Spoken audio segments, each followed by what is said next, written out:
Trap squad, trap squad, trap squad, trap squad, trap squad, trap squad, trap squad, trap squad, trap squad, trap squad, trap squad, trap squad, trap squad, trap squad, trap squad, trap squad. Hey, clickbaity political. Yeah, thirst trap, trap squad, squirrel squad. Our mission is critical to speak the truth to the masses. Yeah. We here for the fight. We ain't started, but we here to finish it. Sick and tired of seeing the privilege. Take advantage of the weak and the innocent. So we let our voice be heard.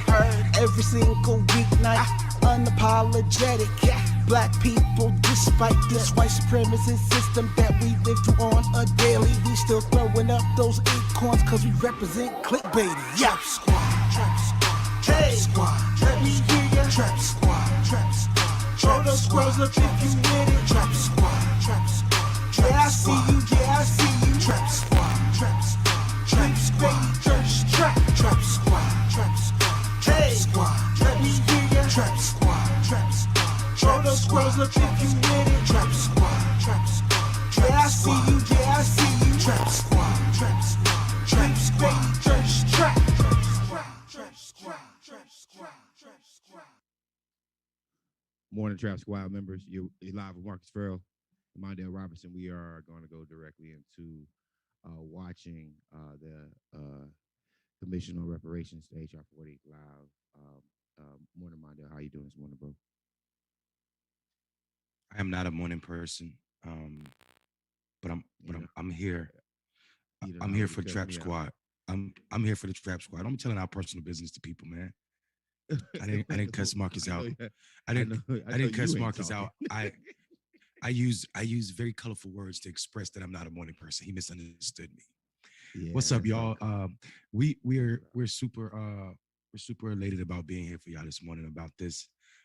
Hopefully we can provide some insight on what's happening as it happens. So let's get into it, bro. Yeah, let's go. Into the Civil War. The effects this has had, this has been a crime against humanity, and the effects it's had on our society and on African Americans in general continue to cause difficulties for people in America, and everything from racial inequality, economic opportunities, which have been manifest, and disparate health outcomes, which have been so sad and come to much light recently, but gone on for centuries, and to the plague of unjustified police violence against Black Americans. Slavery was our nation's original sin. Our Constitution protected it, embodying various compromises that gave disproportionate power to slave states. For example, the 3/5 clause, which we always hear about, counted a slave as 3/5 of a person for population counts, which in turn gave disproportionate representation to slave states in the House of Representatives, and accordingly in the Electoral College, which was created as a way to elect a president, and that gave slave states another avenue to exercise disproportionate influence over national affairs. In essence, slaves counted for 3/5 toward the representation in Congress and the Electoral College, but it gave slaves nothing. It gave their masters something, and it gave them more power. And so it was not, Congress wasn't made up of representation of people who had rights and who were free people. It was representative of, in the South, of people who didn't. And it was a compromise that stained our Constitution. It is only fitting then that in the midst of a continuing reckoning over police treatment of Black people in a pandemic that has disproportionately impacted Black Americans, that we should hold this hearing today on HR 40, the Commission to Study and Develop Reparation Proposals for African Americans Act. Our colleague, Representative Sheila Jackson Lee, who's a member of the subcommittee, is the current lead sponsor of this legislation. I'm proud to be and have been an original co-sponsor ever since I came to Congress in 2007. Chairman Nadler's with us, who's also a longtime co-sponsor of the bill. The greatest credit for HR 40 belongs really to two individuals. First and foremost, our former colleague and the former chairman of the House Judiciary Committee, my friend, my mentor, and my political father when I came to Congress, the late John Conyers Jr. He first introduced this legislation over 30 years ago and reintroduced it every Congress thereafter until his retirement. 30 years, Jesus. He named it HR 40 for the promise that was given slaves after the Civil War for having 40 acres and a mule. And that's where HR 40 came from. John Conyers was a great man and a great leader, and it's properly remembered here today. The second individual most responsible for H.R. 40 is unfortunately one of the most despised characters in American history, John Wilkes Booth. You know, why John Wilkes Booth? Because when he assassinated Abraham Lincoln, that led to Andrew Johnson becoming the president of the United States. And President Johnson effectively rescinded the promise made by General William Tecumseh Sherman to former slaves that they would each be guaranteed that 40 acres of land and that mule, that each person they become free as free persons, a promise that colloquially referred to as 40 acres and a mule. That ended with the assassination of President Lincoln, and it really started off serious problems in our country and shortchanged the newly freed Americans.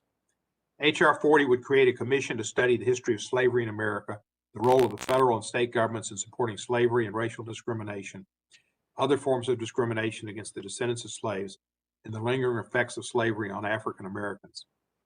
The commission would also make recommendations as to appropriate ways to educate the American public about its findings and appropriate remedies in light of those findings.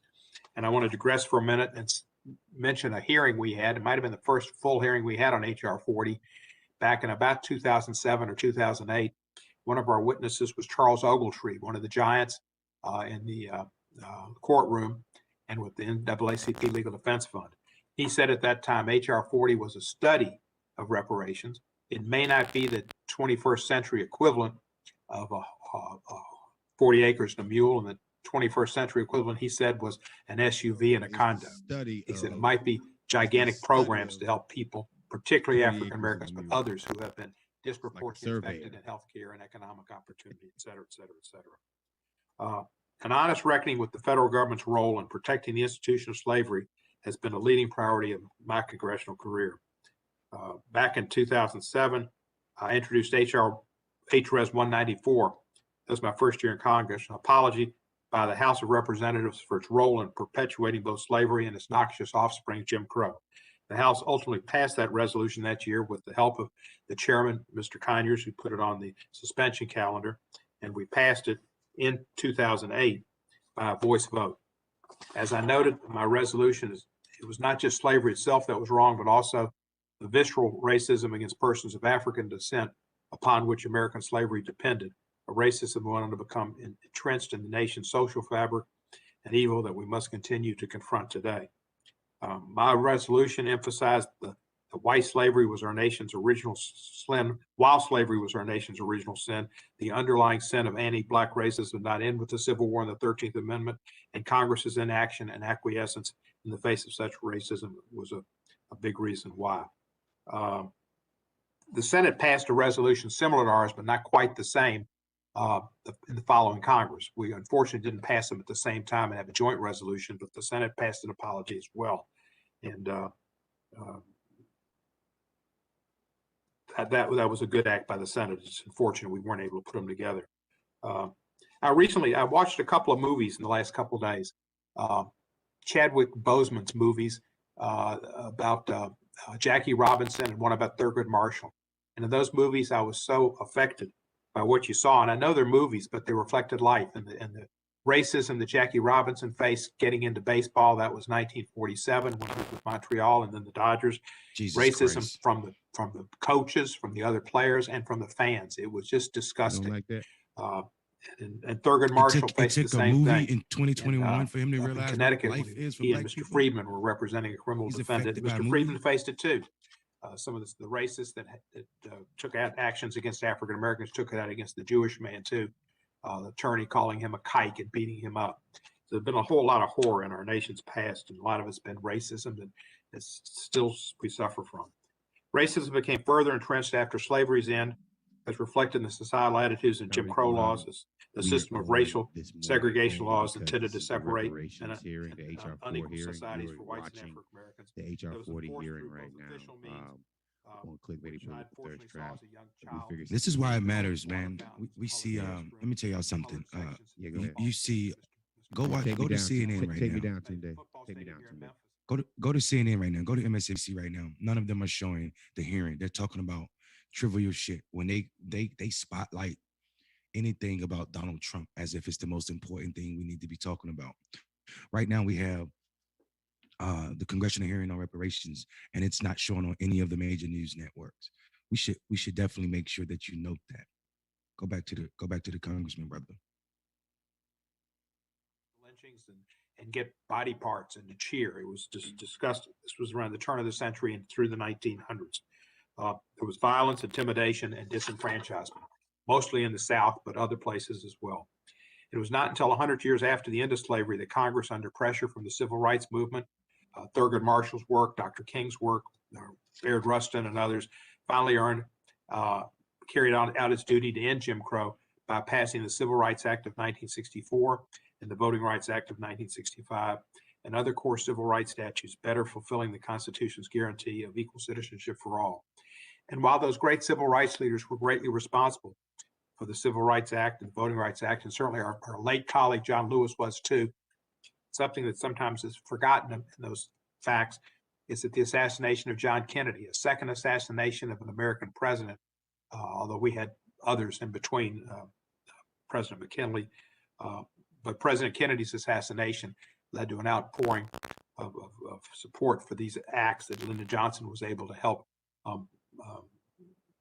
bring into legislation. He nurtured them and brought them forth. But while the assassination of Abraham Lincoln hurt the effort at having opportunity, the assassination of John Kennedy unfortunately helped it. Today, our nation continues to struggle with the legacy of the anti-Black racism that undergirded slavery and Jim Crow. We see this in statistics that paint a bleak future, bleak picture. For instance, according to the Census Bureau, 18.8% of African Americans lived in poverty in 2019, compared to 7.3% of non-Hispanic whites who lived in poverty. The Washington Post reported last year that in 2016, the net worth of African American households was $13,024, which was less than 10% of the $149,000 net worth of non-Hispanic white households. Limited access to wealth-building resources and opportunities have led to this stark disparity. For instance, African Americans continue to face discrimination in the workplace. They also have limited access to educational opportunities. According to the National Education Association, the high school graduation rate for African Americans was 67% compared to the nationwide average of 81%. They also continue to face racial segregation in housing and discrimination in the availability of quality healthcare services and most other facts of life. The COVID-19 pandemic has only exacerbated the effect of this structural racial disparities. Workers on the front lines at low-paying jobs, often not covered by unions in the South and collective bargaining and lower wages and contact with people on the front lines where COVID-19 is spread. Enacting H.R. 40 would be an important step in finding effective long-term solutions to these problems, ones that can trace their origins to our nation's shameful history of slavery and anti-Black racism. Professor Ogletree of Harvard noted, as I've mentioned earlier, about the 40 acres and a mule, but he also put a focus on the poorest of the poor, including efforts to address comprehensively the problems of those who have not substantially benefited from integration or affirmative action. I hope our hearing today can lead to a fruitful conversation with the hope of achieving that goal. I thank our witnesses for being here today and look forward to their testimony. At this point in our hearing, we normally recognize the ranking member. The ranking member is Mr. Johnson, but today Mr. Burgess Owens, new member from the state of Utah, I believe will serve as ranking member, and I will recognize Mr. Owens for his opening statement. Thank you, Mr. Chairman. On June 19th, 2019, I was honored to testify before this committee as a witness for the hearing on the H.R. 40 and the path of restoration of justice. Little did I know that a little less than 2 years later, I would once again participate in this hearing of this subcommittee, this time as a member. I want to thank the ranking member Johnson for the honor of acting as ranking member for this hearing. And once again, thank Chairman Cohen, my fellow committee members and invited guests for this opportunity to share my story with you today. Before I share my story, let me emphasize 3 points to help guide us through our discussion. First, let me reiterate that slavery was and still is an evil, whether it be the 83-year history of our nation or prior 3,000-year history or the presence around the world today. Incompatible with American ideals, we purged the stain from our nation's soul at the cost of 600,000 American lives. I'm a product of that evil practice. My great-great-grandfather, Silas, arrived here in the belly of the slave ship sold to the Burgess Plantation. He escaped through the Underground Railroad and died a successful entrepreneur. Built the first Black church, elementary, purchased 102 acres of farmland that he paid off in 2 years. Second, reparations is not the way to right our country's wrong. What I propose later will be more lasting. Third, it is impractical and a non-starter for the United States government to pay reparations. It is also unfair and heartless to give Black Americans the hope that this is a reality. The reality is that Black American history is not one of a hapless, hopeless race oppressed by a more powerful white race. It is instead a history of millions of middle and wealthy class Black Americans throughout the early 20th century achieving their American dream. We're discussing What is this guy talking this morning about? the theory of reparation. It's nothing new. It's been tried over the last 100 years, resulting in the misery and death of over 100 million men, women, and children. It's called redistribution of wealth, or socialism. Instead of that theory, I'd like to share the reality of a race whose history of success in America has been stolen, and what we can do to repair that damage. I grew up in the Deep South, Tallahassee, Florida, in the 50s and 60s, the days of KKK, Jim Crow, and segregation. It was my community that was our nation's most competitive community. We believed and taught the love of God, country, family, respect for women and authority. We believed in commanding respect through meritocracy, not just in sports and entertainment, but in every discipline: math, science, exploration, innovation, farming, entrepreneurship. We had a reputation as a race for our courage and commitment. Who is We led our country in the growth of the middle class during that period. Some idiot who men believes matriculated from reparation college, is not gonna men cure committed to marriage ill over Black 70%, people. and the percentage of entrepreneurs over 40%. I need his name. Before we embraced the theory that real success was moving out of our community and integrating into white neighborhoods, businesses, and schools, our See community if you turned correct within. this shit. I remember as a young man, Perkins Service Station, Speed Grocery Store, Baker's Pharmacy, FAMU Hospital with only Black doctors and nurses, when 50 to 60% of Oh, Black yeah, he Americans from- in the he from 60s Tallahassee. nationwide lived the middle class lifestyle. We were taught respect for our But flag it's not like that and anymore, raised by a generation of jackass. men who fought for it. You They jackass. taught Not us like He's that talking you about can't respect for a demand flag. or beg for respect. FAMU You can only Hospital command is respect through no meritocracy. longer with us. We're taught There's pride in our no such history, thing as a both Black American middle and class Black in history. Tallahassee, Florida. We're You taught about fuck Crispus bag. Attucks, America's first freedom martyr in the Shut your Revolutionary ass War. up, man. Can This we is Tuskegee fast Airmen forward this? I and guess over we got to watch the 100,000 whole Black thing. men, Yeah, we got to including my watch it. father, who fought against the godless Let's see ideology if he goes of somewhere with it, Marxism, Marcus. socialism, and communism. We were taught to recognize and appreciate progress. I entered the NFL in 1973. At a time, there were no Black quarterbacks, Oh, that Black explains centers, it. or Black middle Rich. linebackers. They were a white thinking men position. 40 years later, our nation has elected a Black American as president and a Black female as vice president. It's called progress. Once we lose our history, we lose pride in our past, appreciation for our present, and the vision for our future. If we're sincere about repaying Black Americans for our loss, let's give us back our history. That includes the history of we the people, whose Judeo-Christian values have granted every generation the opportunity to look at each other better from inside out, not outside in.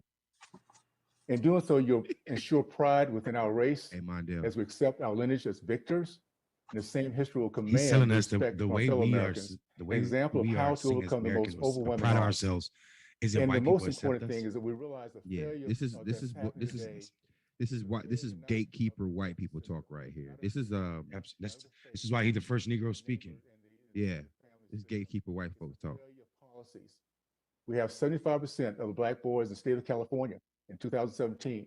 They cannot pass standard reading and writing tests.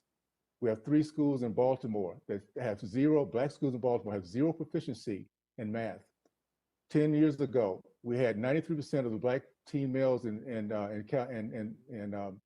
Chicago unemployed. These are policies we can change, but we first need to recognize and understand the pride of my race, the pride of those who came before us, and that they cannot be forgotten or disappear because they worked too hard to command the respect of our fellow Americans. I feel we do that. We change our policies so the Black American youth and generation can take advantage of the same things that all other Americans can do so. Then we will take again our place as being one of the most impressive races in our nation. With that, I yield back. Thank you, Mr. Owens. Appreciate your opening statement. I hope you see my lapel pin here. Recognition. I am appalled, offended, and Let, completely just Marcus, upset. let's hear let me hear the chairperson real quick because I Hold on, I hold think on. he was Go giving ahead. props to something about FAMU. The path It's too late now. He's gone. reparative It's justice all right. I gives don't. us the I don't even opportunity care to about reflect FAMU on the in this shameful conversation. He legacy of shouldn't be slavery representing and Florida Jim A&M Crow in this University.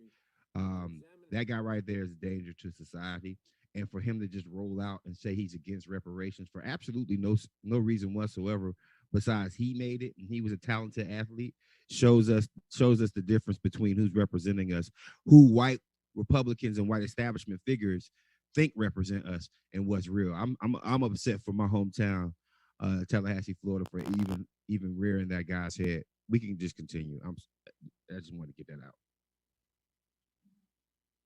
Americans during chattel slavery, Jim Crow segregation, and the enduring structural racism that remains endemic to our society today. Even long after slavery was abolished, the anti-Black racism that undergirded it reflected and defined part of our nation's attitudes, shaping its policies and institutions. Today, we still live with racial disparities in access to education, healthcare, housing, insurance, employment, and other social goods that are directly attributable to the damaging legacy of slavery and government-sponsored racial discrimination. These disparities in terms of disproportionate burdens on African Americans have only been exacerbated by the COVID-19 pandemic. It is important to recognize that H.R. 40 makes no conclusion about how to properly atone for and make recompense for the legacy of slavery and its lingering consequences. It does not mandate financial payments of any kind, and it does not prejudge the outcome of the Commission's work. Instead, it sets forth a process by which a diverse group of experts and stakeholders can study the complex issues involved and make recommendations. In fact, most serious reparations models that have been proposed to date have focused on reparative community-based programs of employment, healthcare, housing, and educational initiatives, righting wrongs that cannot be fixed with checks alone. This moment of national reckoning comes at a time when our nation must find constructive ways to confront the rising tide of racial and ethnic division. On January 6th, we saw the ugly confluence of such divisions, as white nationalist groups appeared to be among those playing a central role in the violent assault on the United States Capitol. And last summer, we saw an outpouring of protests stemming from the killings of unarmed Black people by police. White nationalism and police community conflict are just part of the long legacy of anti-Black racism that has shaped our nation's views, institutions, and societal attitudes. That racism and division hold back our country's longstanding efforts to carry out what the preamble to our Constitution says it is designed to do, to form a more perfect union. Reparations in the context of H.R. 40 are ultimately about respect and reconciliation, and the hope that one day all Americans can walk together toward a more just future. I hope that the commission established by H.R. 40 can help us better comprehend our own history and bring us closer to racial understanding and advancement. Today's hearing gives the subcommittee an important opportunity to hear from witnesses directly involved in shaping the discourse on healing our society and creating a path to reparative justice. I am pleased that we have such a distinguished panel of witnesses whose testimony will assist us greatly in understanding the scope of our inquiry. The discussion of reparations is a journey in which the road traveled is almost more important than the exact destination. I am pleased that the subcommittee is beginning this process today, and I look forward to hearing from our witnesses. And with that, I yield back the balance of my time. Thank you, Mr. Nadler. Mr. Owens, do you need time for a ranking member statement, or are we going to proceed on to Ms. Jackson Lee? Let's go ahead and proceed on to Ms. Jackson Lee. We'll proceed. Thank you, yes, sir. One of the members of our committee and the sponsor of this resolution is Congresswoman Sheila Jackson Lee from Houston, Texas. She was largely responsible for the formation of the panelists on this dais. as well as the driving force behind this resolution today, taking the leadership that John Conyers left to be picked up. Just as she took the leadership of Barbara Jordan, she's picked up many great tasks. Ms. Jordan will be recognized now for an opening statement, and at some point later on, she will take my spot as the chair of this committee for the time that I have to be vacant. Ms. Jackson Lee, you're recognized for an opening statement. Mr. Chairman, thank you so very much, and thank you for your great leadership and ongoing support and your history of righting the wrongs of racial injustice in this nation.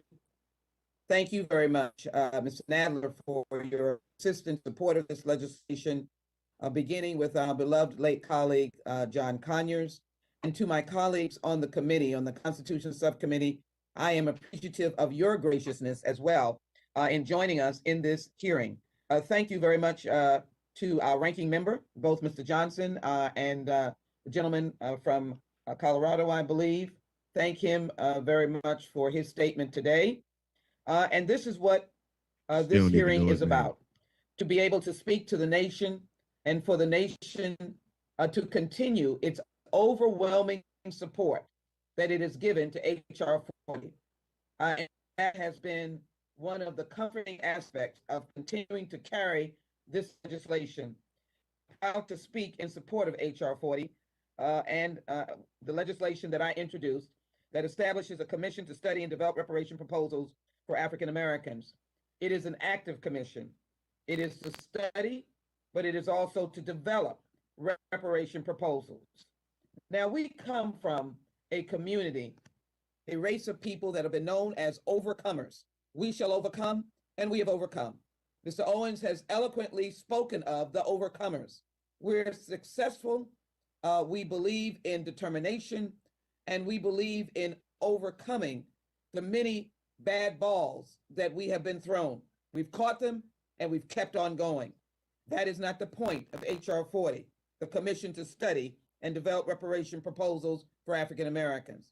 For hidden in the corners of this nation are those of African American heritage, the descendants of enslaved Africans who have felt the sting of disparities. They continue to feel that sting.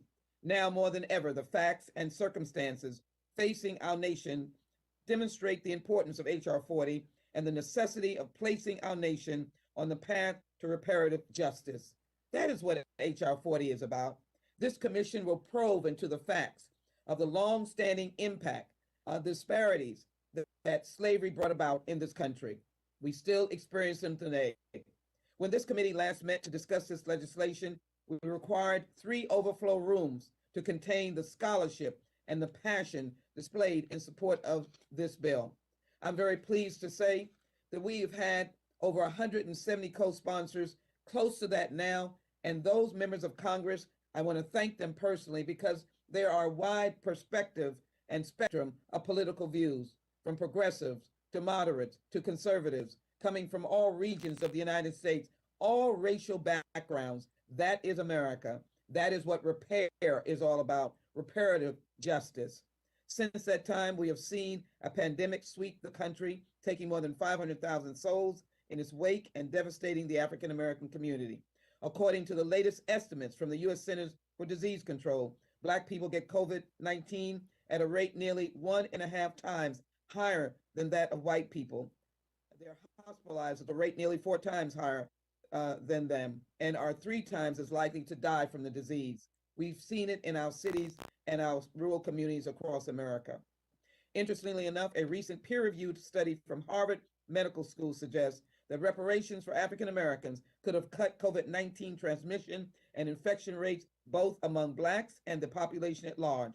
Their analysis, based on Louisiana data, determined that if reparation proposals had been implemented before the COVID-19 pandemic, narrowing the wealth gap, COVID-19 transmission rates in the state's overall population could have been reduced by anywhere from 31 to 68%. Mr. Chairman, I ask unanimous consent to submit into the record the Harvard article.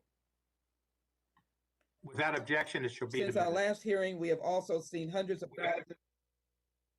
Since our last hearing, we have also seen hundreds of thousands peacefully take to the streets in support of Black lives and accountability for law enforcement. Many of these protesters carried signs in support of H.R. 40 and made the important link between policing reform and the movement for reparative justice. Tragically, we have also witnessed insurrectionists attack this institution, brandishing symbols of division and intolerance that echo back to the darkest periods of our nation's history. Clearly, we require reckoning to restore national balance and unity. The government sanctioned slavery, and that is what we need: a reckoning, a healing, reparative justice. We need to bring our nation together. And this commission is really, it is no figment of your imagination. It is a commission that will be appointed by the majority leader of the United States Senate, the Speaker of the House, the President of the United States, a commission that will be funded for fact-based hearings, the opportunity for all people to be heard, and then, yes, a reparative healing of proposals to deal with the questions of the starkness of the life of African Americans in this country. Like our last hearing, the minority has selected 2 African American witnesses to speak against H.R. 40. That is their privilege. But we know that justice, facts, and that life that was led and continues to be led by African Americans is on our side. Their selection, however, fails to undermine the overwhelming support for this legislation and merely demonstrates the multiplicity of views within the Black community. I'd ask unanimous consent to submit into the record a message from the CARICON Reparations Commission on the occasion of the United States congressional hearings on H.R. 40, Bill 17, February 17, 2021. Mr. Chairman, I ask for that submission. Without the dissent, it's so granted. So entered. Thank you. I also ask Mr. Chairman thank you. And I also ask Mr. Chairman for, as I conclude, for the submission of the Why We Can't Wait letter, because the question that Dr. King asked is relevant today. Why we can't wait. It has been signed, Mr. Chairman, by more than 300 organizations from varying backgrounds, racial backgrounds, including Japanese Americans, rabbinical associations, individuals from the Diocese of the Episcopalians, the NAACP, Urban League, and many others. As I conclude, I ask my colleagues to recognize that what we speak of today is based on the continuing impact of the brutality of slavery. And as I close, I need you to take a look at what I offer to put into the record. This was our life, the back of a beaten slave. This was our life into the 20th century, hangings of African Americans, men And I and showed the women. cops killing us with This guns. was our life. This was our life. When we were in public display, brutalized, our life was also the Tulsa riots, where 300 African Americans were buried in an unmarked grave. And so, Mr. Chairman, I ask unanimous consent for those pictures of lynching that continued into the 20th century, and offer to say that I conclude my remarks by saying this is a potent and powerful hearing today, and I'm glad that we're responding to the majority of Americans who see the value in H.R. 40, the commission to study and develop reparation proposals. I yield back, Mr. Chairman. I ask unanimous consent that the pictures be submitted into the record. Pardon me? Thank you, Ms. Jackson Lee. Those will be entered into the record. Without objection. I yield back, Mr. Chairman. Thank you. Thank you, I Ms. look forward to Jackson hearing Lee. from the witnesses. Thank you. We will welcome our witnesses and thank you, all of them, for participating. There are 8 witnesses, 6 picked on the Democratic side and 2 on the Republican side. And while I won't be here for the some of the testimony, Mr. Herschel Walker's in particular, I was a fan of his, except when he played the Memphis Tigers and or the Memphis. It's I think it was absolutely the disgusting Grizzlies, that Republicans wherever want we to were play in the league when on the politicized USFL. reparations. And bringing up Herschel But I'd Walker like to to speak welcome all of our is witnesses absolutely and disgusting let you after know we've that your already seen what he testimony said is. about Black people. This should be enough, I'd like to summarize even your for Black testimony in 5 conservatives, to minutes. be pissed off, Normally we have lights to tell you pissed whether off you've got 5 about 4 minutes this or more to and the go. Green trivialization light, 1 minute. or the trivializing of Black yellow, lives and red light to say Black your time's reparations. up. This is absolutely This disgusting that the system, Republicans we will have, has Herschel will Walker have, as a witness. we will have timing on on your screens to tell you how much time you have left, and please try to keep your statements to simply 5 minutes. All of our witnesses have a legal obligation to provide truthful testimony and answers to this subcommittee, and any false statement you make today may subject you to prosecution under Section 1001 of Title 18 of the United States Code. Also, I'd like to note that have scheduled testimony we had from former Congressman and Cabinet Secretary Norman Mineta. Unfortunately, we were informed yesterday that he is very ill, not able to participate today. I wish him a full and speedy recovery. Our first witness is Shirley Weber. She is the California Secretary of State, position she has held since December of 2020, a newbie. She previously served as a member of the California State Assembly, representing the 79th Assembly District, including portions of San Diego, after having been elected in 2012. Before that, she served on the San Diego Board of Education as a professor of African American Studies at San Diego State University. She received her PhD in communications as well as her master's and bachelor's degrees from UCLA. Secretary Weber, you are now recognized for 5 minutes. Thank you very much. And I want to thank the Chairman Nadler, Chairman Cohen, and the Ranking Member Johnson, as well as thank Congresswoman Jackson Lee for inviting me to be with you this morning.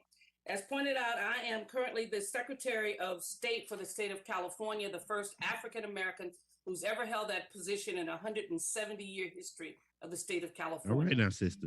And so A I reason come we to need you reparations today right there. as the author also last year when I was in the Assembly of AB 3121, our reparations bill. California's For reparations. us in California, we are very clear that we need not ask whether there or not slavery has had an impact, but instead illuminate the extent to which it has had an impact. We are through AB 3121, which is law in California, are establishing the task force to study and develop reparations proposals for African Americans.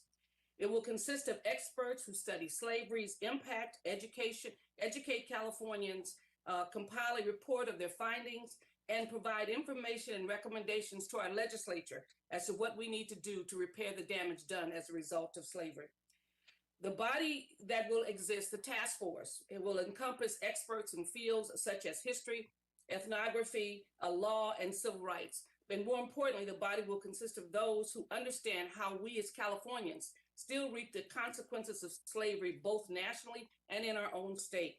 California's history with slavery is often not well known, but between the statehood in 1850 and the end of slavery in 1865, California, though named a free state, had many laws and rules and regulations that basically made it a haven for slavery. California legislature authorized Southern slaveholders to hold persons in bondage so long as they entered the state under an enslaved property state. We did not provide sanctuary to any slave who was basically seeking freedom. In 1852, we adopted the most harsh fugitive slave law in the country, encompassing state One of and the most local harsh in law California. enforcement or authorities to enforce self-emancipated persons living within the state back into slavery. The California Supreme Court ordered fugitive slaves, as in the case of Archie Lee, to return to its enslavers in direct violation of California's law. And until the end of the Civil War, California's city, county, and law enforcement authorities enforced the fugitive slave law. They enforced also a contract labor system that was no more than a slaveholder's effort to maintain their slaves in bondage. In other words, California state, county, and city authorities actively supported the institution of black slavery, both within and beyond the borders of California. So this history is often not a part of California's lore, that we somehow or another believe that California was this free state and had no discrimination that existed in the state of California. But it should be noted not only that every attempt that has been made by African Americans to attain wealth that was enjoyed by others has been met with violence in this nation. Not only involved the Black Wall Street in Oklahoma, but also the Allensworth story in California. We have not only taken away the good part, the good part that African Americans had started, but the campaign of terror met by African Americans has tactics such as fear-mongering, lynchings, discriminatory voting laws, lower wages, denied home ownership, and these tactics have led to inequalities and the reality in California. According to Governor Newsom in 2020 State of Black California, that we make up only 8% of California's population, yet we make up 43% of the homeless population in California. We also My make God. up only 5.6% of the male population of California, yet we make up 28% of those who are incarcerated, Black men who are incarcerated.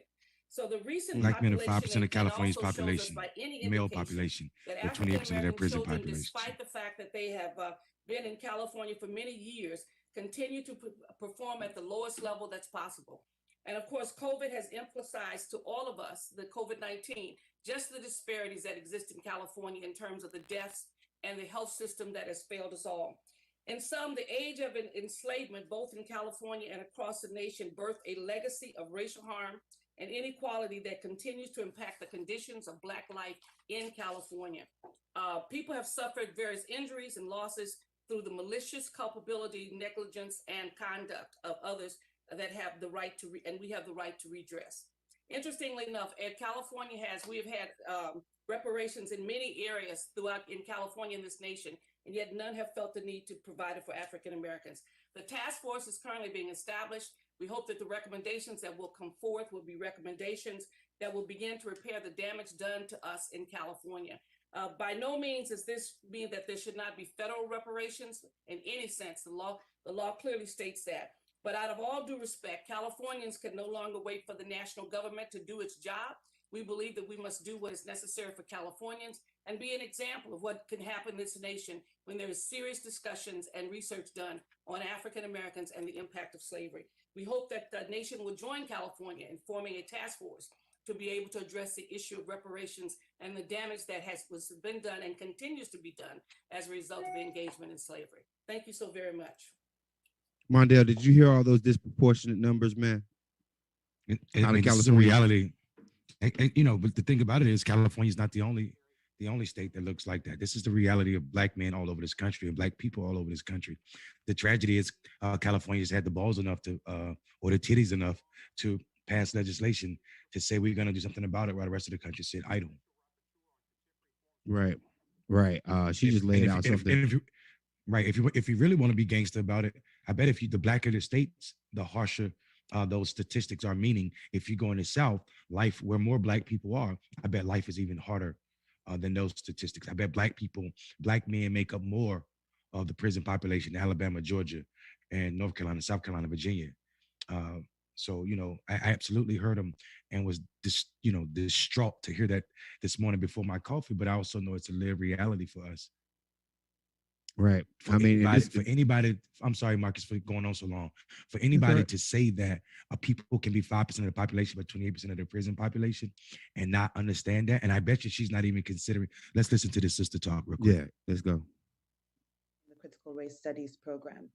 And my areas of expertise include international human rights law and the global governance of racism. I'm also the United Nations Special Rapporteur on contemporary forms of racism, racial discrimination, xenophobia, and related intolerance. In this role, I'm an independent expert who's appointed to provide counsel to UN member states regarding, among other things, the meaning of their obligations under international human rights law to combat racism, racial discrimination, and to promote racial equality. My testimony today is drawn to a great extent from a report I presented to the United Nations General Assembly in 2019 on the urgency of reparations for racial discrimination rooted in transatlantic slavery and colonialism. International law recognizes reparations as necessary for rectifying wrongful acts and providing accountability for human rights violations. Within the international legal system, reparations entail a specific framework and responses, which I describe in full in my written testimony. But briefly, within the system, reparations are defined broadly to require restitution, compensation, satisfaction, rehabilitation, and guarantees of non-repetition. Popular conceptions of reparations are often fairly narrow, focusing only on financial compensation. But by contrast, the international system places emphasis on a more comprehensive approach, according to which financial compensation may certainly be necessary but not sufficient. Other required measures may include transforming the political, economic, and social institutions and mechanisms for disclosing truth and restoring dignity for those subject to racial subordination resulting from legacies of enslavement. Notably, general measures such as social welfare programs that benefit racially subordinated groups, including people of African descent, that are pursued in the ordinary conduct of government are not a substitute for reparations. Fulfillment of state reparative responsibilities requires tailored interventions that are rooted in acknowledgement of the underlying harm of violations these interventions seek to remedy. In the context of racial discrimination rooted in slavery, reparations address two sets of human rights. First, the historic racial injustices of slavery that remain largely unaccounted for today. And second, the contemporary racially discriminatory effects of structures of inequality and subordination that have resulted from failures to redress the racism of slavery and of colonialism. There's broad consensus in the international community that the abolition of the transatlantic slave trade and slavery in general did not terminate the racially discriminatory structures built by those practices. And the consensus is that transatlantic slavery and colonialism remain among the root causes of racism, racial discrimination, xenophobia, and related intolerance against Africans and people of African descent. As a result, in addition to implicating individual wrongful acts in the past, reparations for slavery implicate entire legal, economic, social, and political structures that enabled slavery and which continue to sustain racial discrimination and inequality today.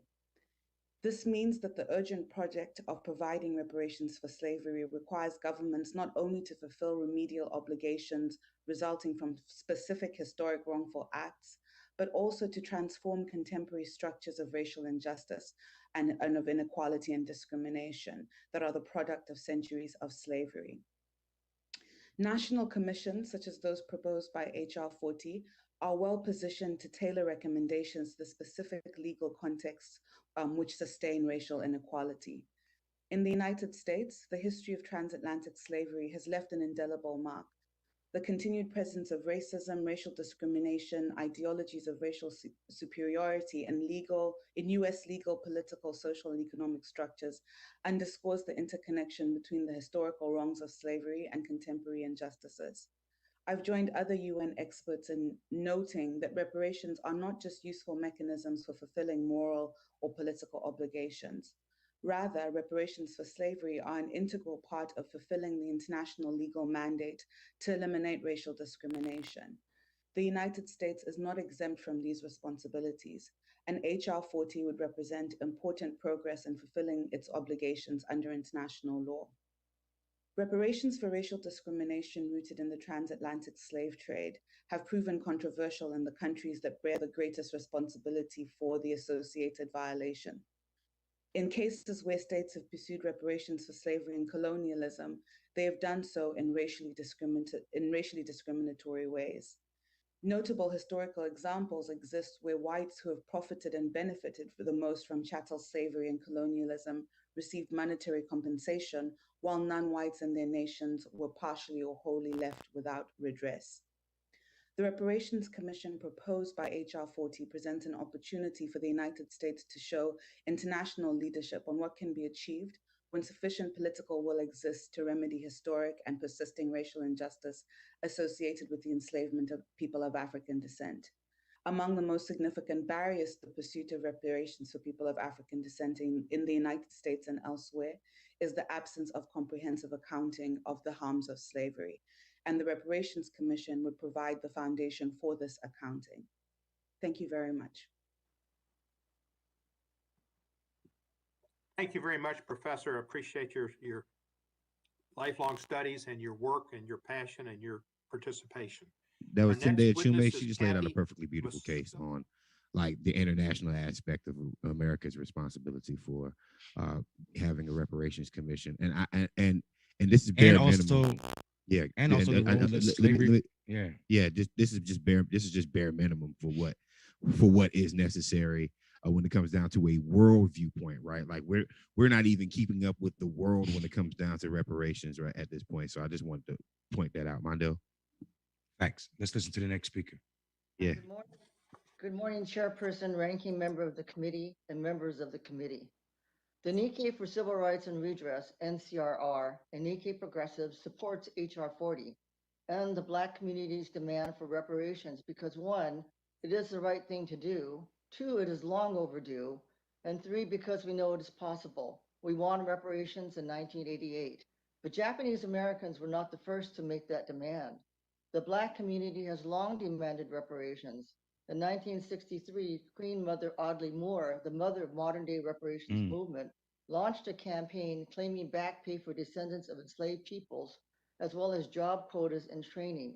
Groups like the Self-Determination Committee formed in 1956, and along with the National Coalition of Blacks for Reparations in America and the National African American Reparations Committee, have called for reparations for the institution and legacy of slavery.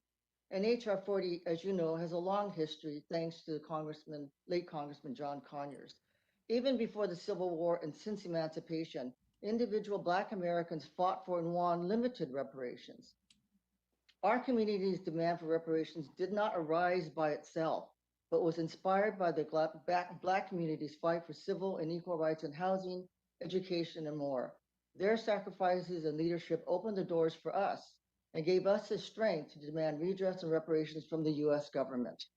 We have to acknowledge the generous support of many Black groups and individuals who supported us in our campaign for redress, like Congressman Mervyn Dimely, who authored a Japanese American Redress Bill in 1982, Representative Ron Dellums, who spoke in support of the bill, and the Black Congressional Caucus, and many others, including then California Assemblywoman Maxine Waters and the Reverend Jesse Jackson. H.R. 40 is an important first step towards reparations for the Black community. In 1981, when the Commission on Wartime Relocation and Internment of Civilians, the CWRIC, a commission to study if a wrong had been committed, was first proposed, many of us, including me, were against it, angry that the injustice of the concentration camps was even a question. But we soon understood that this was an opportunity for many former incarcerees to speak out about their feelings and experiences they had held inside for 40 years. So the community swung into action to mobilize testifiers for the hearings. NCRR played a key role in organizing grassroots support within the Japanese American community, insisting that former incarcerees speak at the hearings instead of just having experts or academics testify. Many of the Sansei, third-generation Japanese Americans like myself and children of the incarcerated. That's me, bro. It ain't a hood, it's a fire. We heard anger, sadness, pain, and strength as we listened to stories we had never heard before. None of us could stop listening. It was an opportunity to begin the healing process for our elders, ourselves, and for the entire community. More importantly, it was a chance for those incarcerated to express their own demands for income and freedoms lost, for babies who had died, for dignity taken away, and much more. The hearings brought our Issei, Nisei, and Sansei, first, second, and third generations together to build a grassroots campaign, educate others about the incarceration, and reach out to other communities to win reparations. Moreover, the hearings solidified our determination to hold our government accountable and to continue the campaign no matter how long it took. We saw individual reparations as a just accounting and not as a handout. Similarly, H.R. 40 is an opportunity for all of us to learn about the institution and legacy of slavery and its destructive impact that continues today on the Black community. This is a chance for many Black voices to be heard and for the Black community to express what kind of reparations it is owed. What we must do is listen and learn from these stories, from broader historical context to the most personal testimonies of pain, trauma, and generational struggle. It was important for Japanese Americans to determine our own path toward redress and reparations, and we fully stand behind the Black community as they determine their own path forward. There is no dispute that the wealth of this country was built on the stolen lands of the indigenous people and on the free slave labor of Black people. In other words, reparations are owed to Black people and to the indigenous people as guided by their communities. The Movement for Black Lives Toolkit talks about reparations being owed in a manner and form to be determined by Black people themselves. It must take as many forms as necessary to equitably address the many forms of injury caused by the institution and legacy of slavery. H.R. 40 is a necessary first step towards justice. It's the first step towards healing. Thank you very much. Listen, the fact that there's a couple things going Thank you, on Ms. in this, Masoka. I appreciate your speech. testimony and your The first thing that's relating the going on is experiences of Japanese Americans and Tunde, if you African. could turn the chairman down. The first thing going on is we see one that's Masoka is talking about the fact that Japanese were able to get reparations because of the fight that they saw Black people wielding against this country for their reparations. It also shows that America's tolerance for Black pain is higher than it is for most people because they were successfully able to get reparations for the concentration camps, the times they spent in concentration camp, as they were rightfully owed. But Black people were fighting then and still fighting now for the same reparations that America do not believe that we're owed. It is absolutely tragic that this is the reality that people use our structures. And when I mean structure, I'm talking about our organizing structures to get what's necessary as it pertains to equity for the wrongs of this country against them. But we don't have that luxury as Black people.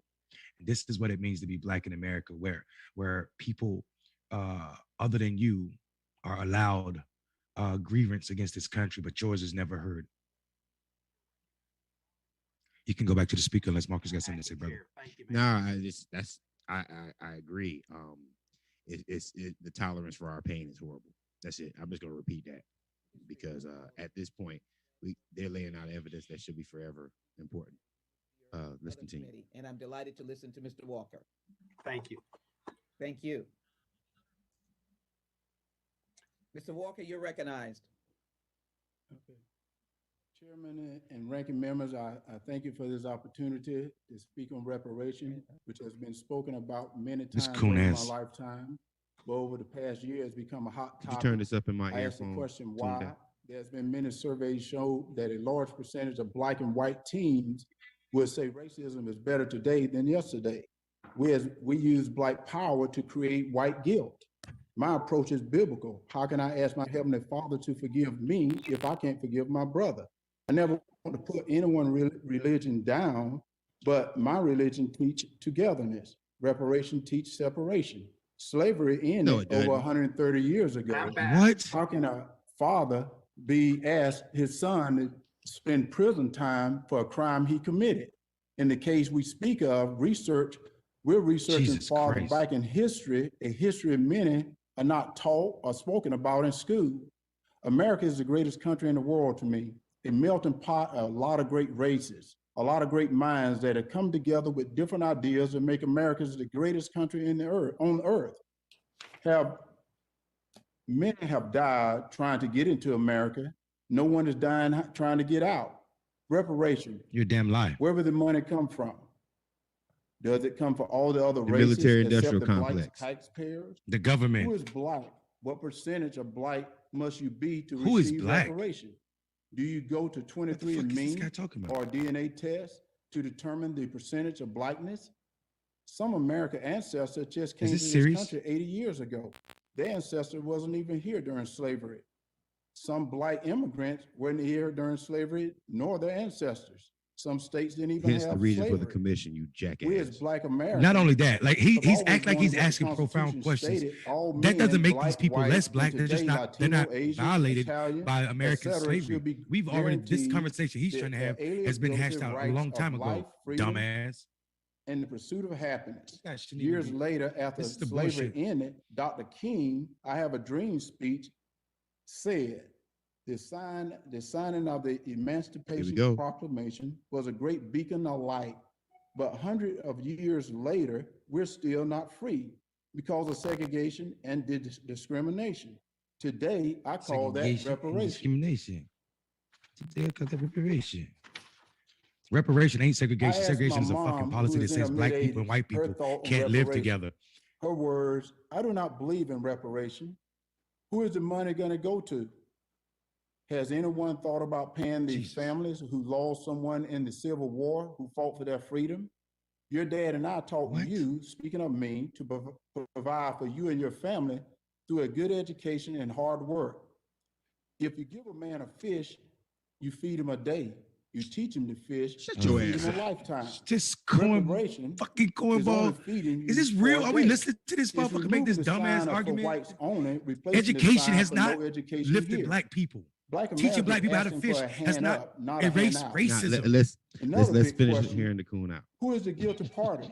Should we start at the beginning no, let the where coon African talk. Americans sold the African American Gotta let the coon ancestors speak. into slavery and to a slave trader who eventually sold the African American ancestors to slave Oh, my owners? God. The slave owners who had no My God. success and no luck trying to make a Native American whose land they took become their slave because the Native American ran away.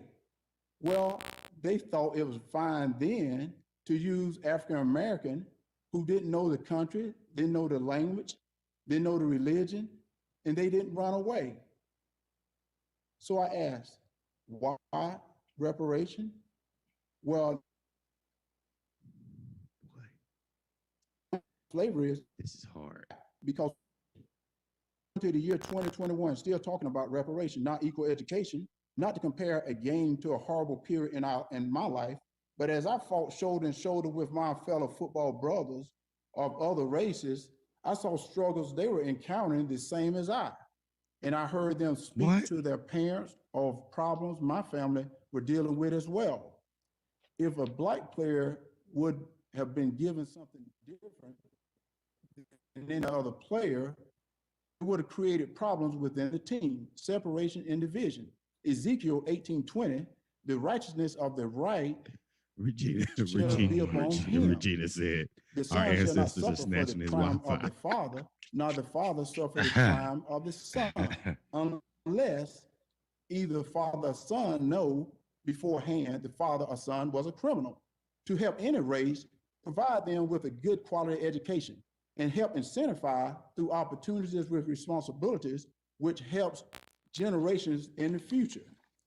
If reparation is a fee or a correction for a terrible sin of slave owners, government, and others, but we punish the non-guilty party, is it not creating division or separation with different races? I feel it continues to let us know we're still African American rather than just American. Motherfucker, my skin lets me know I'm African American. Outside the teaching of Jesus Christ. That's that. You see his staircase behind him? This staircase is worth about 8 houses. So I speak back. Shut your ignorant ass up. Go find you a racist Thank you very much, white Mr. neighborhood Walker, to move in and make them feel good. Jesus fucking Christ. That right there, America, was a prime example of coonery. Hey, look, hold on, what's your sister saying? What's your sister saying? America or in Cobra. Turn her up. If I might, in Cobra is a founding father and mother of the effort and the mission of HR 40, working early on with the late Dean of the United States Congress, John Conyers, and continuing to work with over 300 organizations that are now standing very effectively in support of HR 40. And COBRA is a mass-based coalition of organizations and individuals organized for the sole purpose of obtaining reparations for persons of African descent in the United States. He is a Chicago businessman and real estate investor and a longtime activist on the issue of reparations and reparative justice. I think it is important to take note of the fact that Mr. Howard is a businessman, an investor, but he's also someone who understands pulling yourself up by the bootstraps works when you have boots. In 2015, as a member of the National African American Reparations Commission, he led a team to revise HR 40, and in June of 2020, he successfully led the work to pass the City of Chicago Subcommittee on Reparations.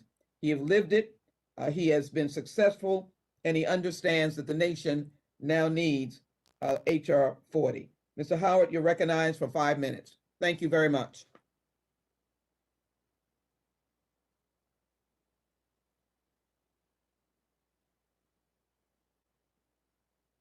Mr. Howard?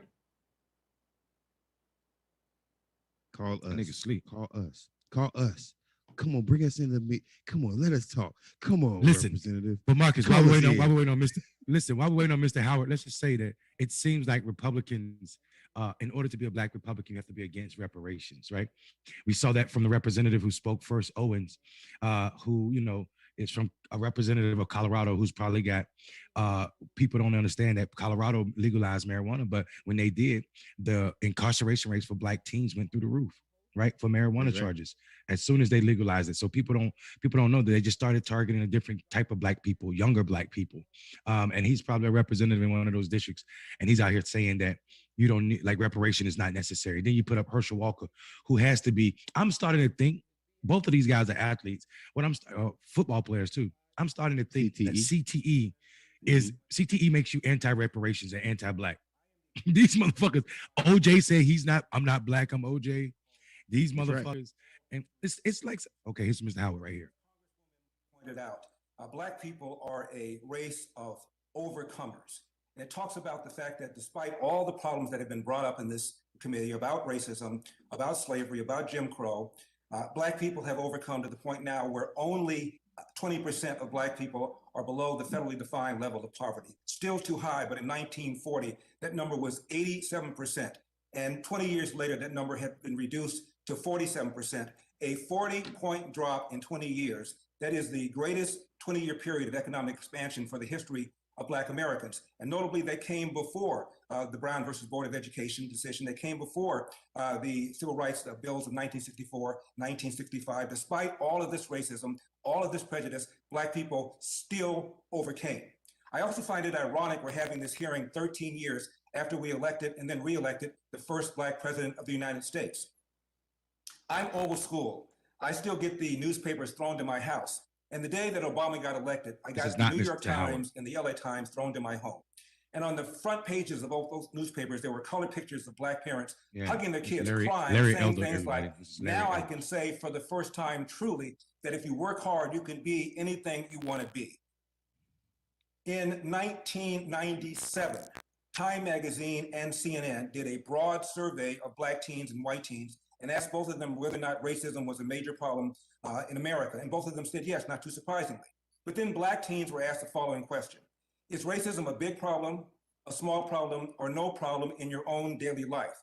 89% of Black teens in 1997 said racism was a small problem or no problem in my own daily life. In fact, twice as many Black teens as white teens said failure to take advantage of available opportunities is a bigger problem than racism, end of quote. And that again was 23 years ago before Obama got elected, let alone re-elected. Speaking of Obama, 2007, he ran for presidency. His rival for the Democratic side was Hillary Clinton. And on the Republican side, the two rivals, primary rivals, were John McCain and Mitt Romney. Gallup asked whether or not Americans would not vote for a Black person, referring to Obama, would not vote for a woman, referring to Hillary Clinton, would not vote for a Mormon, referring to Mitt Romney, would not vote for a person as old as John McCain would be, 72 years old. And what Gallup found is 5% of Americans said they would not under any circumstances vote for a Black person. 11% said they would not under any circumstances vote for a female. 24% said they would not vote for a Mormon. Why all Black coons look the same? Vote for a person who would be 72 years old when Them he neckties became be too president, tight on which them would have been the motherfuckers. case had John McCain been elected. In other words, Obama as a Black person, Somebody tell had a smaller 1960 to come get their barrier than hairline three back. This white motherfucker politicians. with this round ass Having hairline. this conversation right now when racism has never been a less significant problem in America, to me, is mind-boggling. Right now, Congress is 12% Black, which is roughly the percentage of Blacks in America. Oh, man, this mama In ass, boy. 1964, Martin Luther King gave an interview to the BBC. And he said he was surprised at the changes that have taken place in America in recent years. And he believed that a Black person could become president in 40 years' time, or maybe even less. That's roughly around the time when Obama became president. And Martin Luther King did not say, we will know when we've arrived at the promised land, when there's a Black coach of Notre Dame, which has happened, when there is a Black female who's the president of an Ivy League university, which has happened, when Blacks are mayors of all the major cities in America, which has happened, when Blacks are police chiefs of the major cities in America, when there are superintendents of schools of America or mayors of America, sometimes all three at the same time. He did not say that. He did not say when Black people become millionaires and billionaires, which has happened. He did not say when Black people become CEOs of Fortune 500 companies. He said when a Black person becomes president, that's when we'll know we've reached a point where people are being evaluated based on the content of their character to the extent that it is reasonable to expect. And the idea that slavery built America is belied by the fact that at one time, Virginia was the most populous and wealthiest state in the Union. But within a couple of generations, it had fallen behind states in the North because the South depended upon slavery, which impoverished the South. You're lying. The North depended on slavery too. It was cotton from the fucking southern playing fields. That fucking factories used, you dumb bitch. Who you playing with over here? My father, it was fucking Northern banks that was fucking giving mortgages on slaves in the South. By his mother. Athens, Georgia, Jim Crow at the beginning of the Great Depression. The man walked down the street, did whatever he could. Ultimately, he became a Pullman porter on the trains, which was the largest private employer of blacks in those days. Traveled all over the world, became a Marine, was one of the first black Marines, a Montford Port Marine. And my dad always told my brothers and me the following: hard work wins. You get out of life what you put into it. You cannot. That's a lie. There's so much evidence that shows that working harder does not get you ahead in America. Absolutely. There's so much empirical evidence that that's not true. He's repeating a talking point that Republicans try to repeat all the time and trying to sell it back to us. You're trying to make. He just tried to make it seem like black people don't work hard. What the fuck was slavery? Motherfucker said black people in the 80s, in the 90s, young black people said, if people took advantage of opportunities, there wouldn't be no problems with racism. Man, fuck out of here with that dumb shit, boy. Fuck out of here with that dumb shit. I done said, look at this. Hey, look at his mug. It got a flag on it. There you go. That's all you need to know right there. Of course it does. Look at him. He ain't got no hair. He ain't got no facial hair. That's all you need to know. Black men with no facial hair are not to be trusted. Look, he looking like he did something. He looking like he said something. I think I will then just ditto my introduction to He you. did say some shit. Thank you so very much for this long-standing commitment, and I will yield now to you. You are recognized for 5 minutes. Thank you very much. Thank you, Congresswoman Sheila Jackson Lee, for your strong leadership on this legislation. And COBRA would also like to thank the many congressional co-sponsors of the Black Caucus, the Asian Caucus, the Hispanic Caucus, and the Progressive Caucus. I am honored for this opportunity to testify before the members of the House Judiciary Committee on the subject of H.R. 40, exploring the path to reparative justice in America. The National Coalition of Blacks for Reparations in America, COBRA, is in our 34th year of fighting for reparations for crimes committed against humanity, committed against Africans and their descendants in the United States. And COBRA wants this committee to know that the H.R. 40 Commission is long overdue. During the 32 years in which this bill has languished in Congress, many years have been wasted, many lives lost, and untold sorrows of African descendants have continued and abounded. Even the financial loss to this nation in delaying redress since H.R. 40's first introduction is calculated to be near $25 trillion, about 2 or 3 times the cost of any minimally viable reparations plan. This means America would have gotten a 100 to 200% return on a reparations program if it had taken steps to do so. America would in fact be greater today if it had acted correctly at any time in its past. Even still, the opportunity for true greatness can begin with the rightful action of this 117th Congress. H.R. 40 purports to establish a commission to do a comprehensive investigation into the wide scope of harms committed and the range of injuries still being suffered by 48 million Black people in America. The highest standard of reparations is needed to adequately address over 400 years of atrocities and compounded and concretized injuries that this community endures. No quick fix, no singular action, or tweak here or there in existing policy would do. America must engage in full reparations. Full reparations is the international standard for reparations, and COBRA declares there's no rational reason why the highest standard of redress should not be applied to a people harmed by its own government in so many ways and for so many years.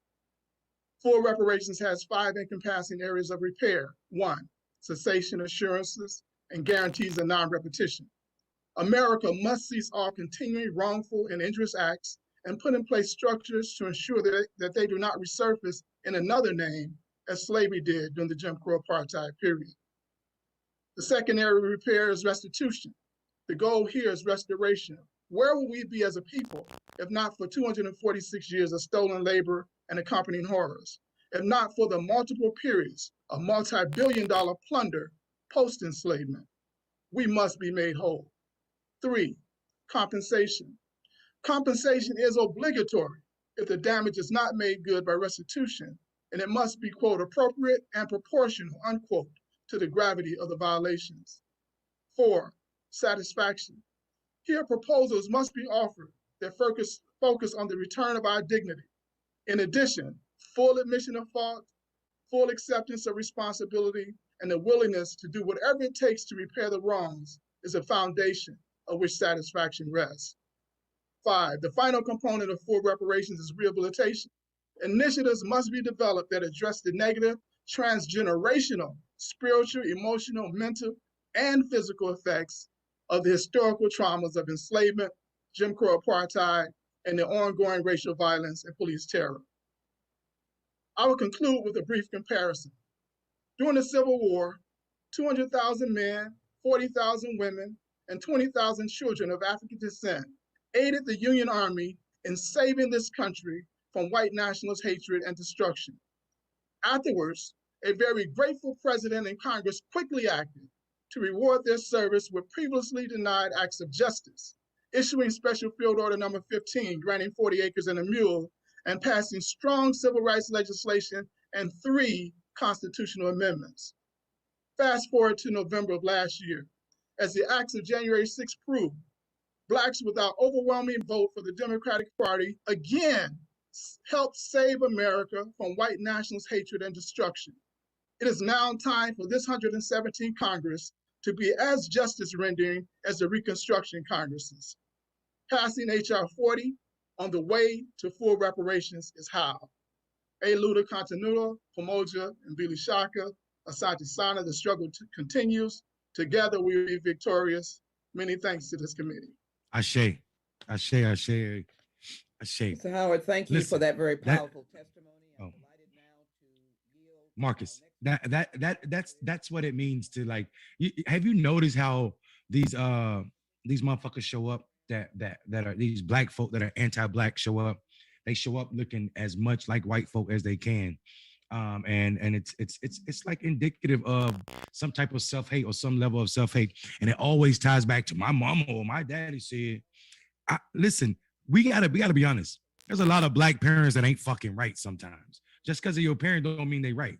And if your parent told you that racism was not a motherfucking problem or was going to affect your path of success, then your parents weren't setting you up to live a healthy life in this America, because you can't be black and not be affected by racism. And I ain't talking about individual or football players that stood beside you and got their brain fucked up too.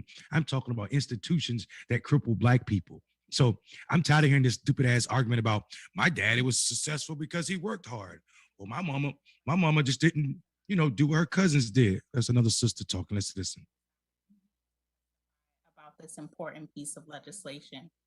I'm Dreesen Heath, a researcher and advocate on racial justice issues within the U.S. program at Human Rights Watch, an international organization that investigates human rights violations in over 90 countries around the world, including in the United States.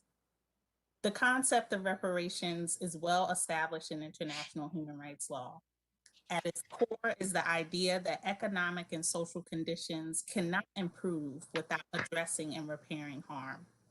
The U.S. has never fully or properly reckoned with the gross human rights violation of chattel slavery and the post-emancipation racist policies that continue to impact Black people in the U.S. today. If racial justice is ever to be achieved, repair needs to be a part of the equation.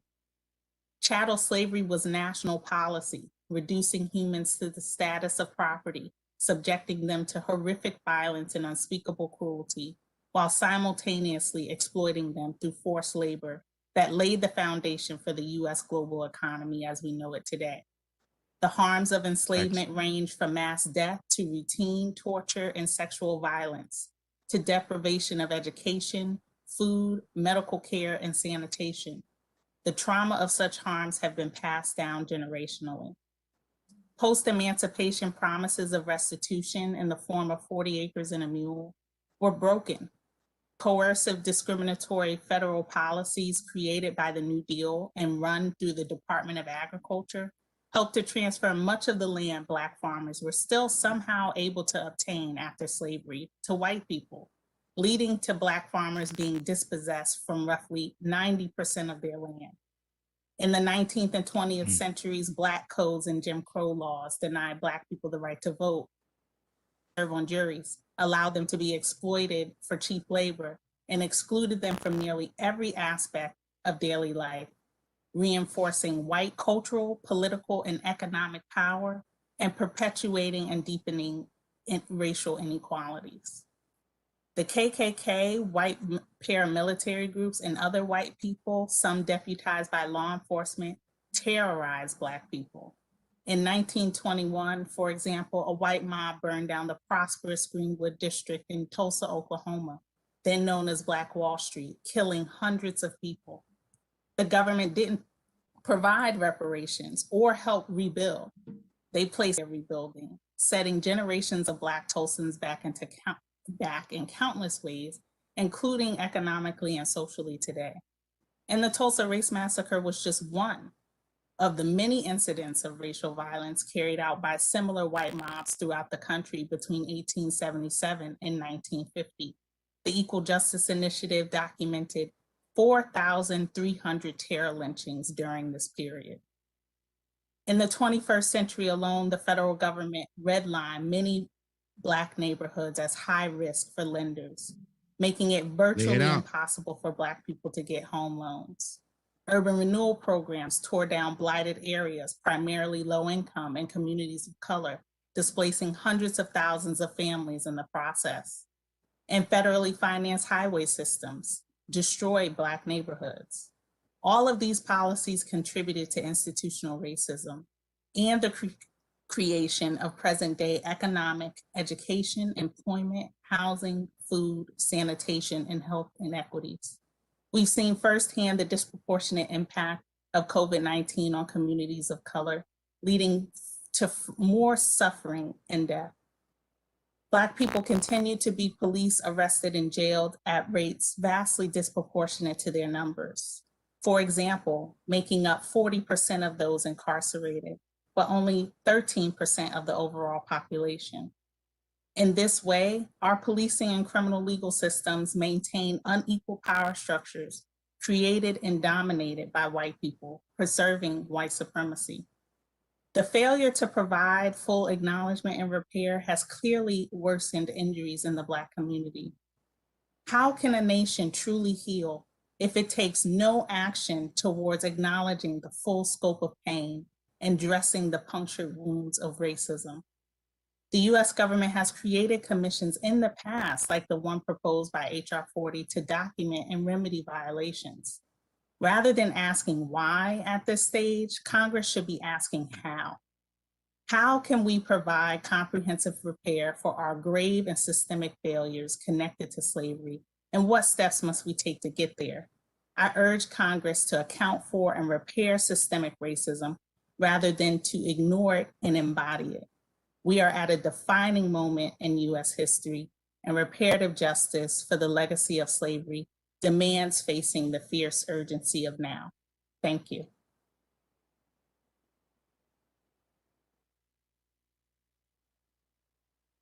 Well done.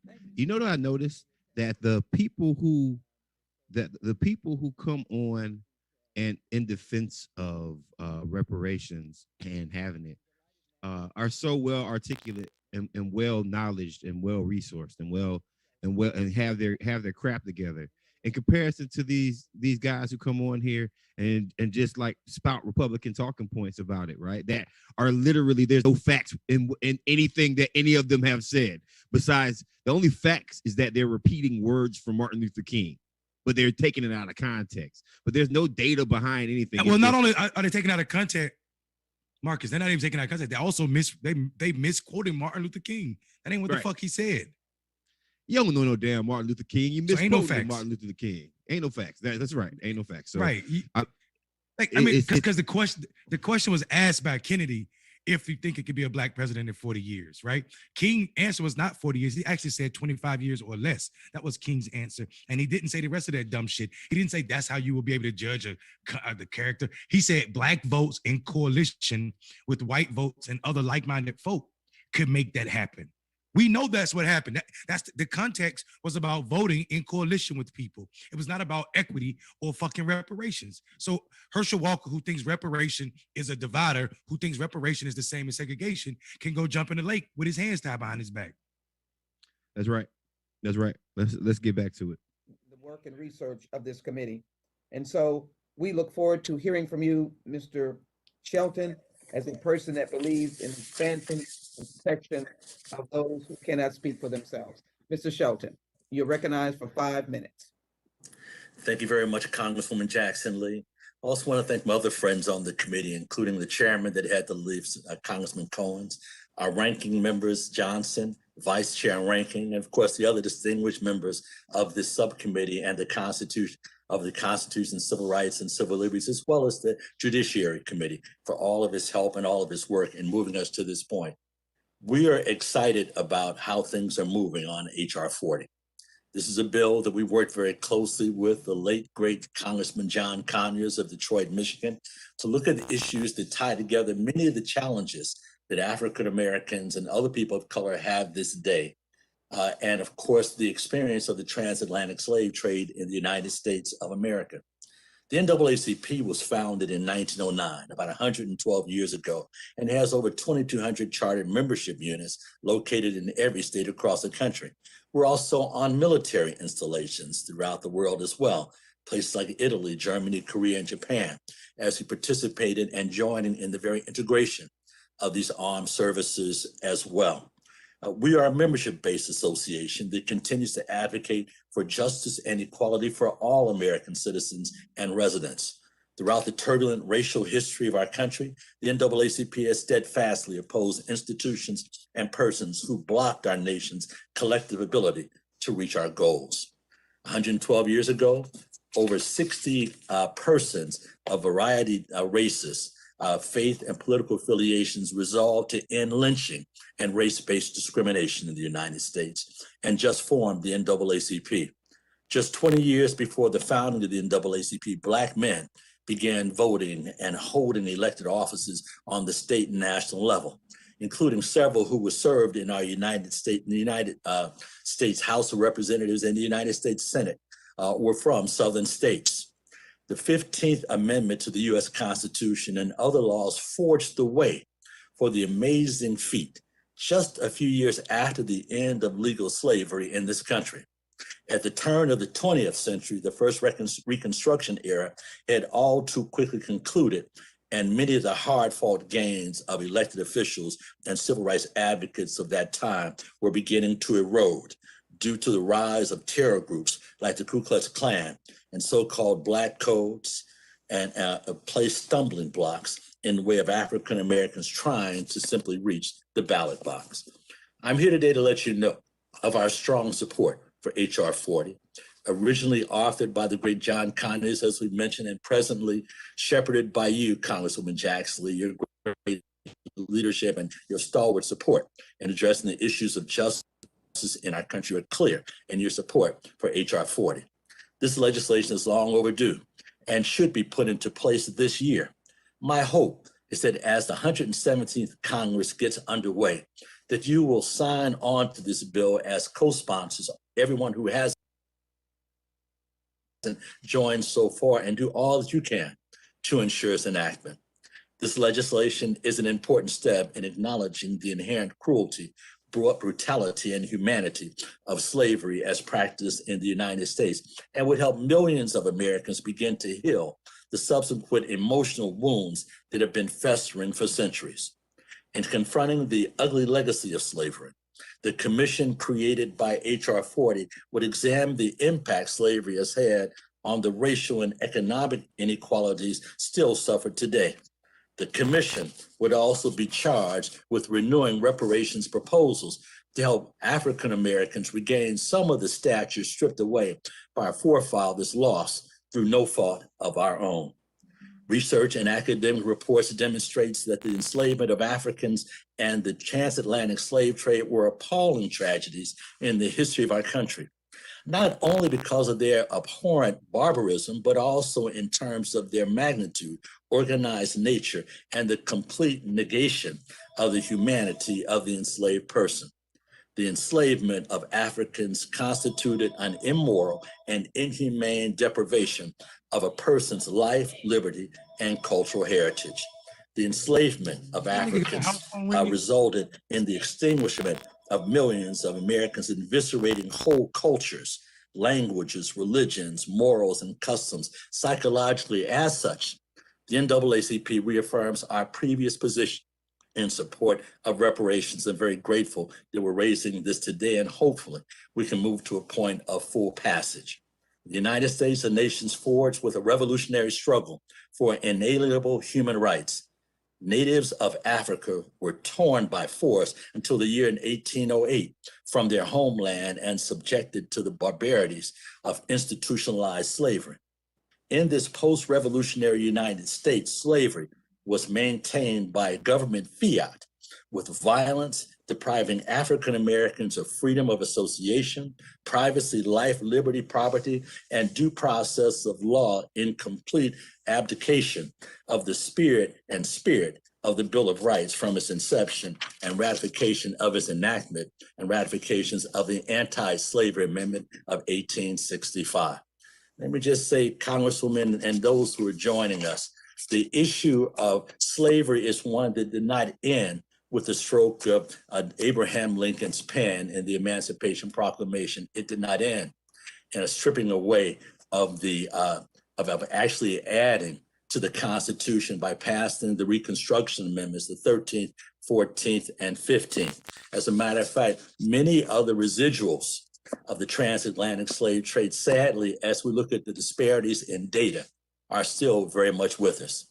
We believe that this is a problem that must be solved, but like other important problems, in order to solve that problem, we must first measure it.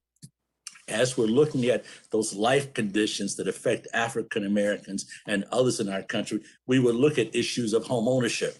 And we would see that in wealth development, that African Americans are less likely to own homes than white Americans. One of the key bridges to our wealth in the United States, that is investments to be able to continue to educate and train our children and to prepare for retirement as we become older and older.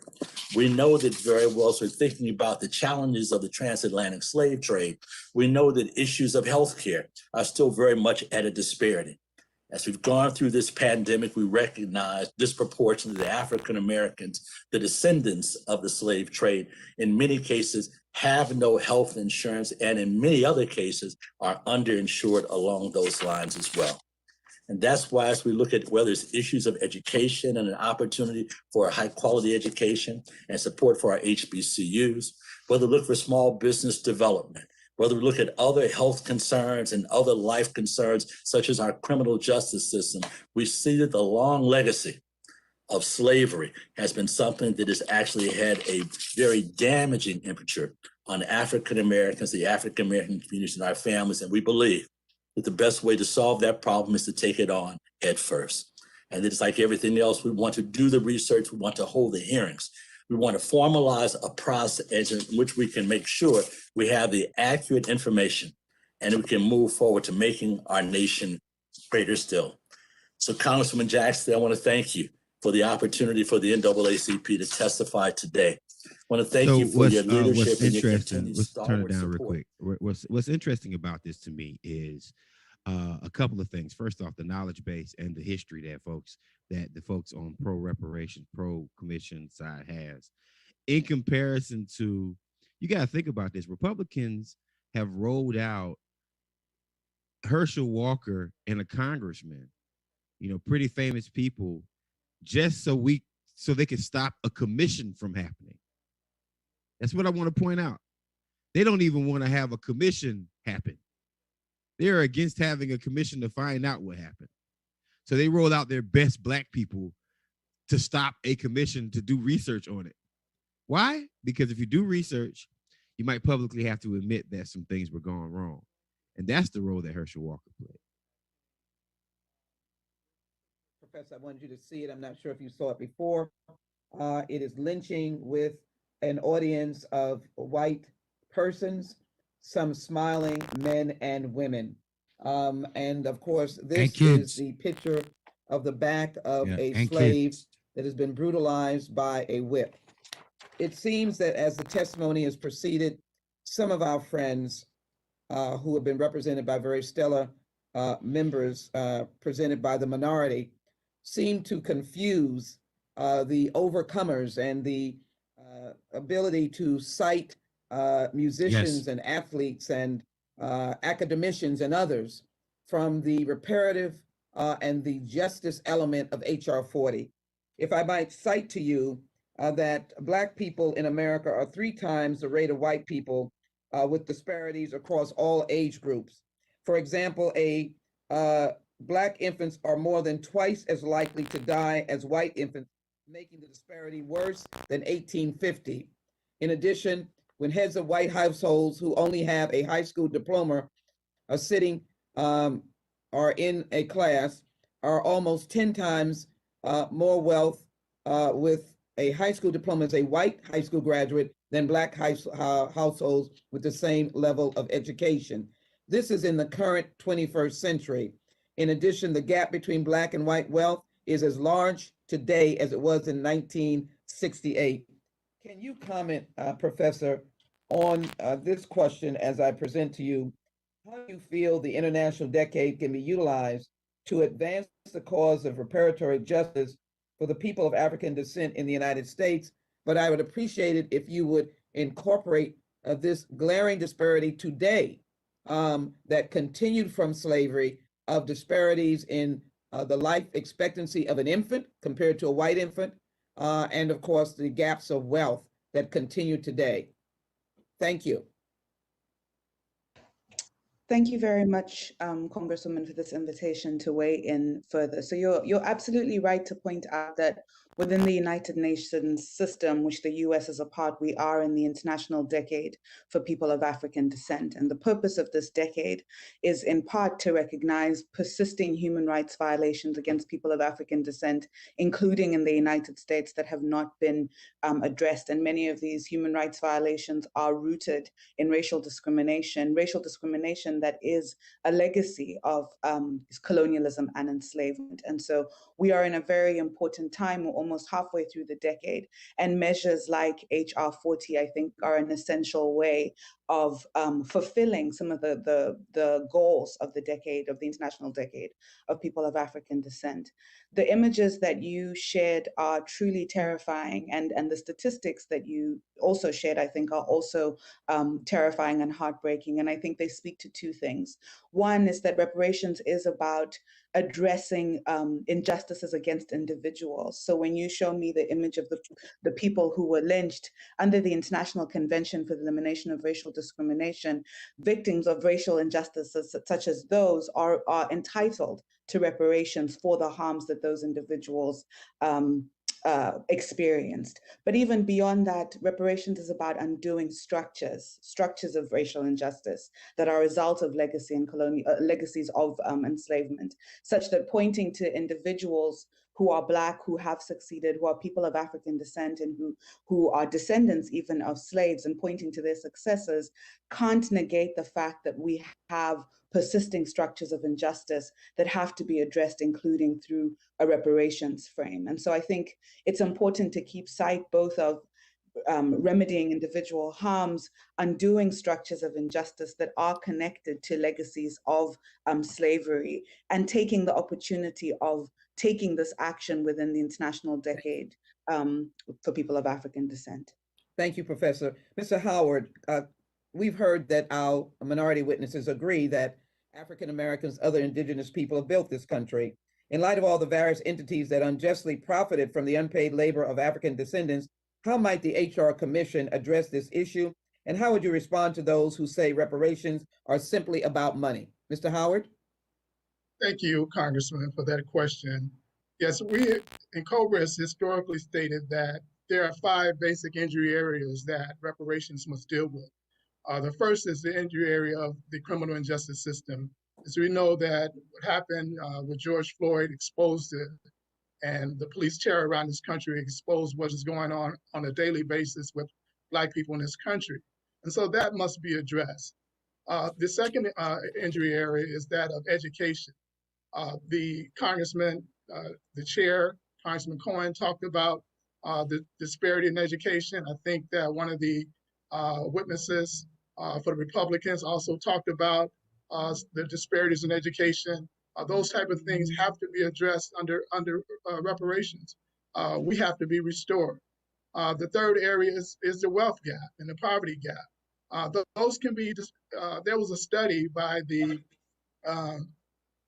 Citibank that stated that $16 trillion could have been infused into the economy if reparations would have been initiated 20 years ago. $16 trillion. Most of that from business revenue of the Black community if there was access to capital, as other businesses are given access to capital. And so that is reparations that doesn't actually affect the check. Also, we look at the health disparities, health injury area. We know that not only is our physical health, not only is our mental health and emotional health, but also our physical health has been challenged as a result of the historical traumas that we've experienced. Historical traumas can affect the ongoing and compounded trauma that our children are facing. It could also affect the reason why many of us have these pre-existing illnesses that COVID attack. And then finally, our peoplehood. We have to address the foundational root cause of the atrocities that have been committed in this country against Black people, and that is that there's some notion built into the minds of whites that they are superior, and conversely, into the minds of Blacks that they are inferior, or in the minds of whites that Blacks are inferior. And so this speaks to the root of the cultural challenges, the cultural harms that would have been committed against our people. So all of these things have to be addressed under an HR 40 commission, not just the aspect of giving cash to an individual. Thank you. Thank you very much, Mr. Howard. What's Ranking member, Mr. interesting Johnson. about this, if I could turn it down for a second, what's interesting about that last statement is that, first off, these are heavyweights, man. Republicans, like the guys that they brought up against reparations, are not skilled enough. Literally, are just not skilled enough. Uh-oh, here we go. This sellout. Go ahead. Talk about Come on. our past and where a lot of our evils have happened. And it's not been an American problem. It's been pretty specific. When you think about where slavery began, where segregation, where Jim Crow, there's always the Democratic Party. Earlier, we mentioned the 40 acres and a mule. That was ended by Democratic President Andrew Johnson.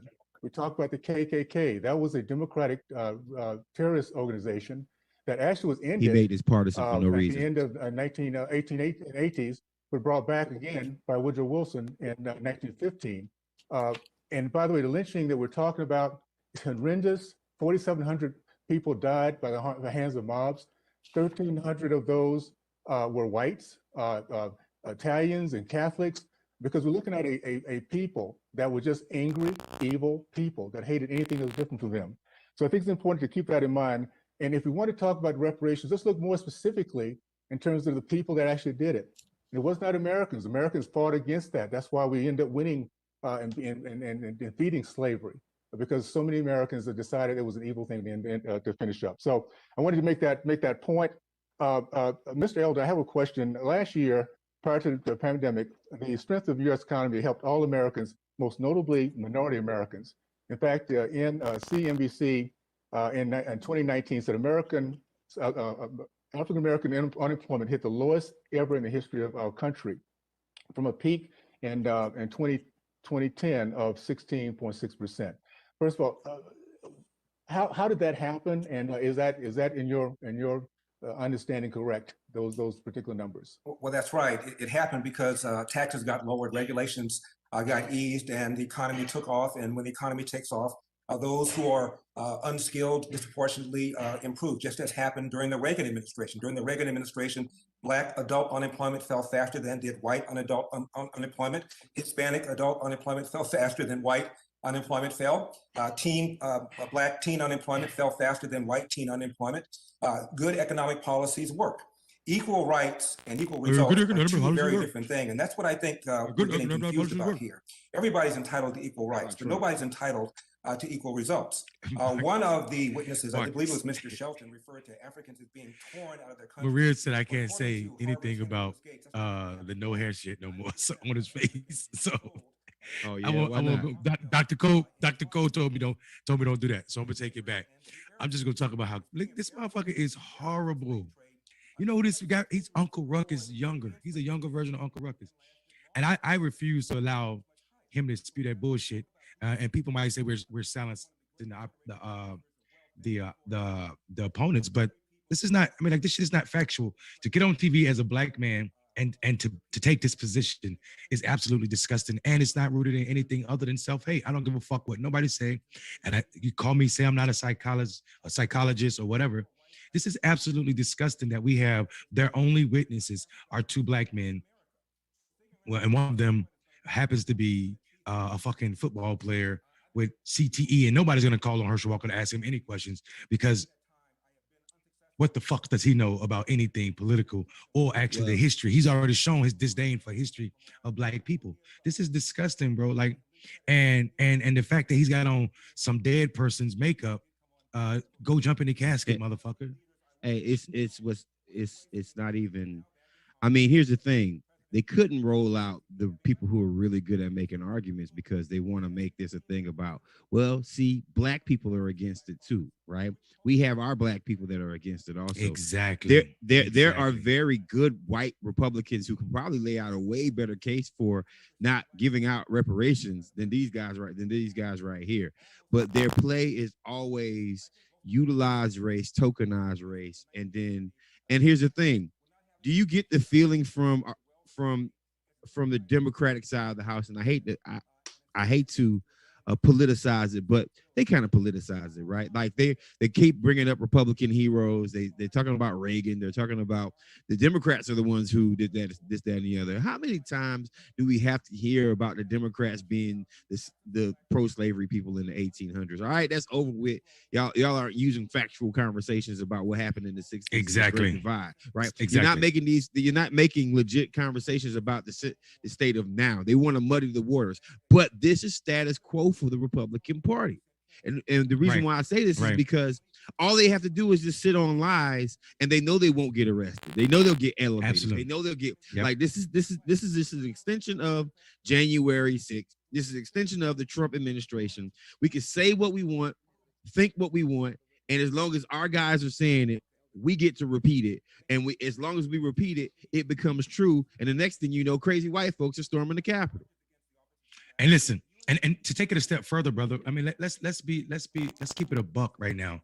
Oh shit, I had a deep thought, but my brain just went blank because I got a text message. You just saw this fool? Oh, go ahead, Marcus. Okay.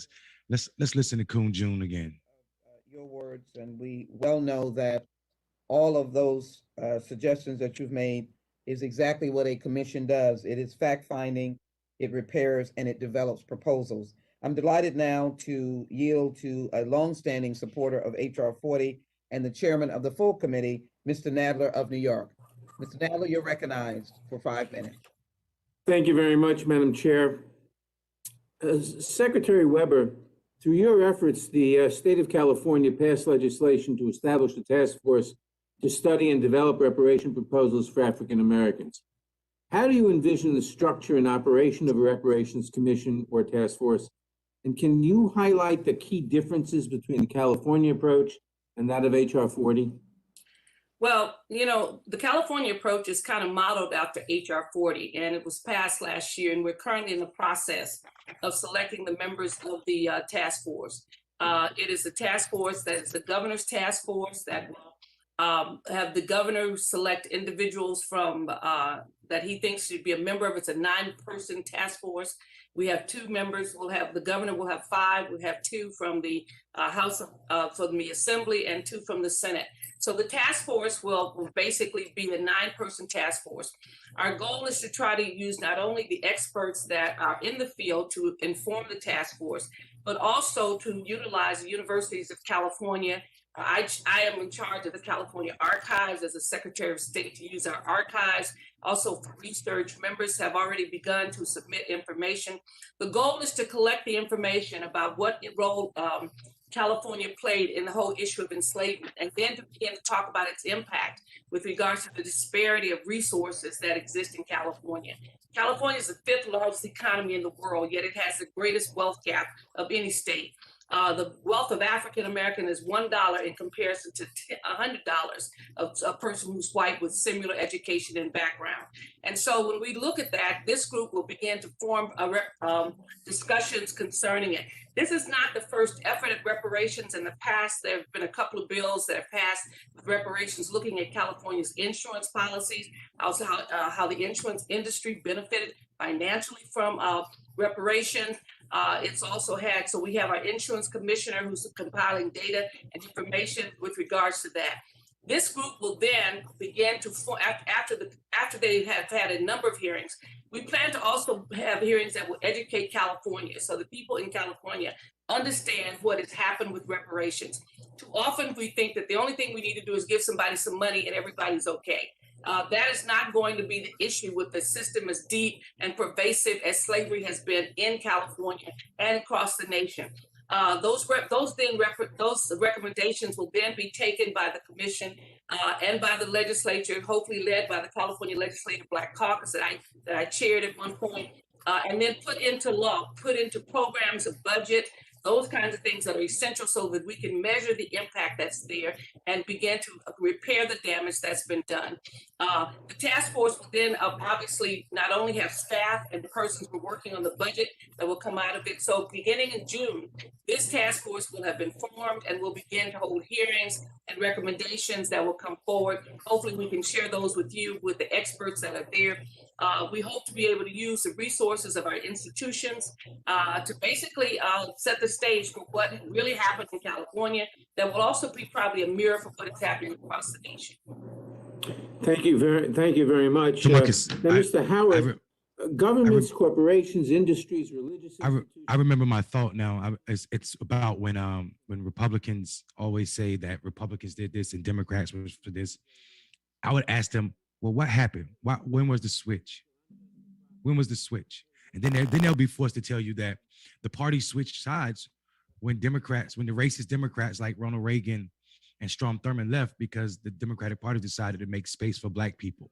And that's when the divide was. So let's talk about that. When the next time we hear that question, people should ask, when did they switch and why did they switch? Yeah, they should ask it. But Mondale, aren't you seeing what's going on right now? Like, they don't care. They're going to ask the question. They make up their own facts at this point. They don't care. That side doesn't care about facts. Like, if you think that they're going to deny, like they'll deny that Donald Trump did anything wrong, right? They literally, we just had people vote for a president who, acquit a president for impeachment.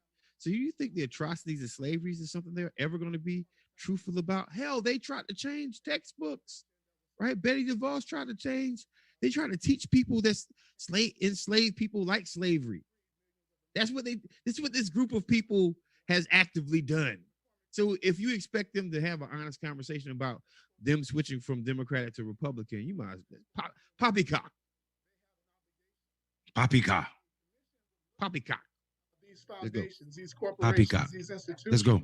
And will determine what within their ability do they owe in making sure that the gaps in wealth, the gaps in education, the gaps in housing and health do not continue forward into the future. They have a responsibility. They have been enriched.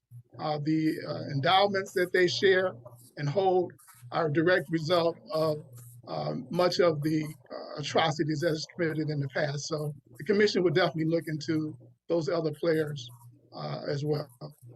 And how would you, how do you think the commission might deal with groups like Asian Americans who have suffered discrimination over the years, like the Chinese Exclusion Act and the Japanese Exclusion Act, and the internment of Japanese during World War II? How do you think the commission could deal with that?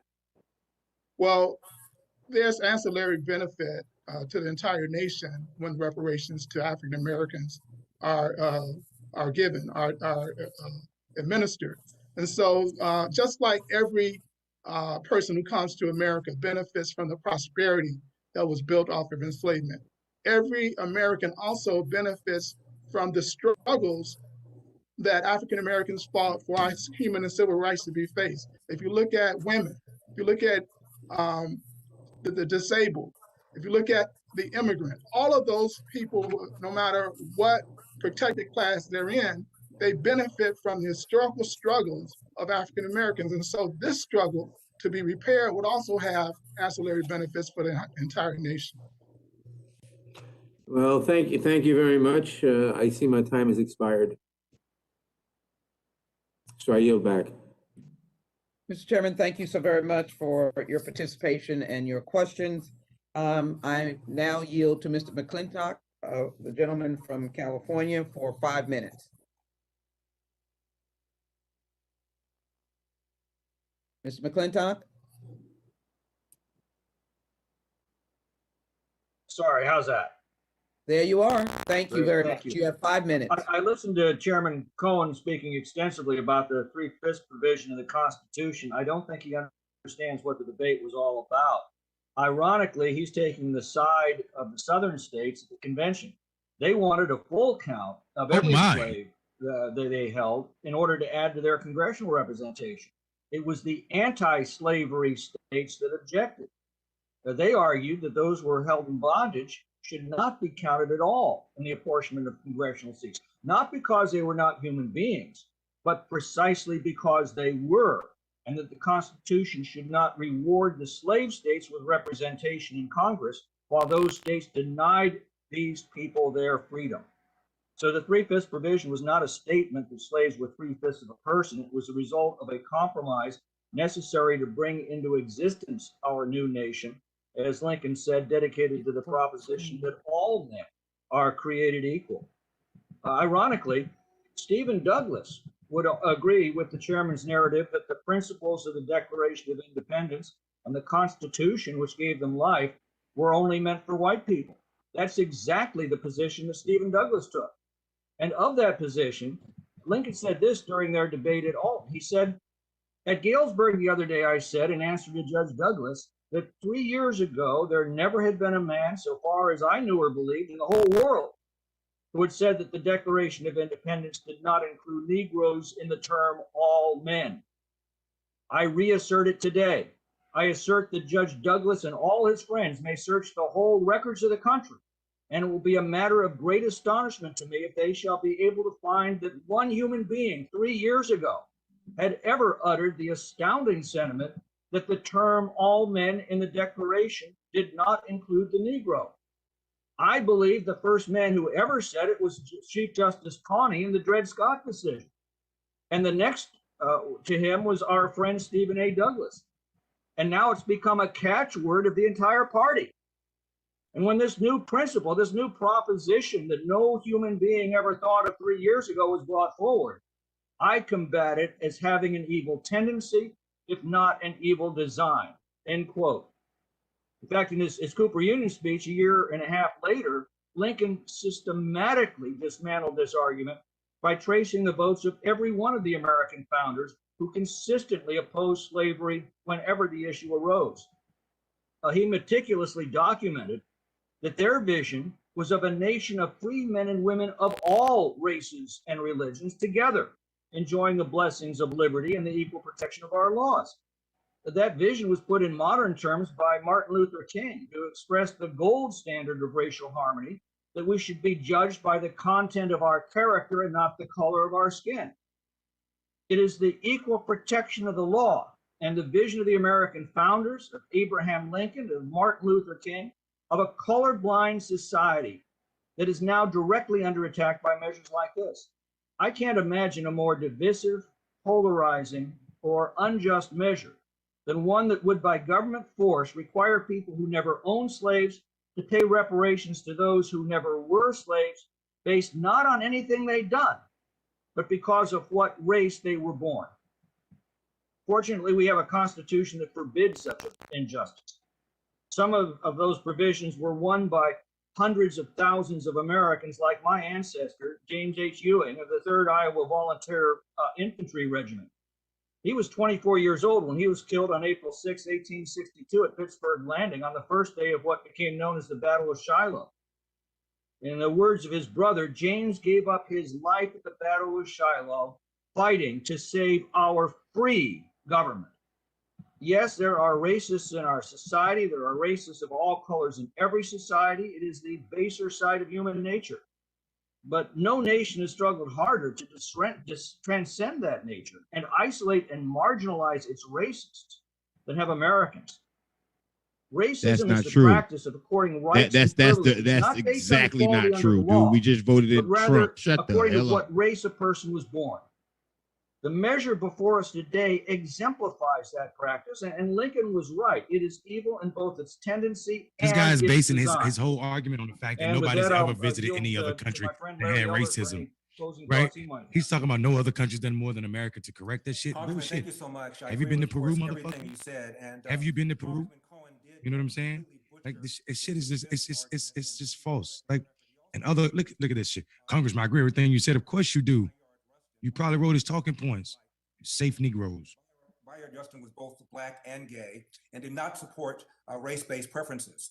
The Urban League at the time was run by Whitney Young.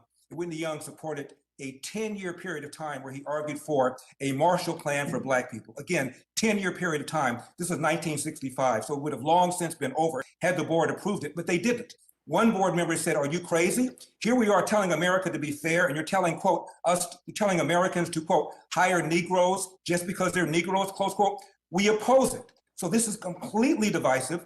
And I want to quote somebody who once was asked about reparations, and he said this, and I'm quoting, America is a easy to race-based make preference. that theoretical Whiteness argument, is the race. but as a practical Look at matter, all of the fucking it is hard to think of any country. society in human history in which a majority population has said that as a consequence of historic wrongs, we are now going to take a big chunk of that nation's resources over a long period of time to make that right, end of quote. He said, as a practical matter, it is virtually impossible to do. That gentleman was Barack Obama, and he was right. I also heard one of the witnesses refer to the belief that white people are superior and their belief that black people are inferior. They can believe what they want to believe, but the facts are God damn it, that young Barry. black people have higher self-esteem. We can't leave you alone for a second, Barry. But we already know Barry wasn't for reparations. He said that, right? God damn it, Barry. Like we can't have no fun, Barack. This is your fault. Blacks have higher self-esteem than virtually any other race in America. Also, a couple of times the police have been hammered. Let me just mention that a few days ago, a man was in his backyard minding his own business. Apparently, he fit the description of a man. Time has expired. The gentleman's time has expired. Thank you. Thank God, because he's about to tell a story about a black cop shooting a white guy. A new member of this that committee. Shit don't fucking happen on a regular basis. Outstanding new member from North Carolina. The Republicans invited these folks. Ms. Ross for 5 minutes. Thank you so much, Representative Jackson Lee, and thank you for your leadership on this issue. I am from North Carolina, and I have a background working on civil rights issues here in North Carolina. And we've heard a lot today about the history of slavery, the history of racism. I can tell you that our work is not done. I want to give us a short shout out to North Carolina, though, because it is one of 9 states that has issued a formal apology for slavery. And it's one of the states that in a bipartisan way has come up with reparations for forced sterilizations. And so as we think about the history of racism and slavery in this country, we have to have a conversation about the truth of the past, about the harms that have been inflicted, and about the appropriate way for all of us to go forward. I don't believe that this particular resolution prescribes a way of going forward, but it's a conversation about what we need to do.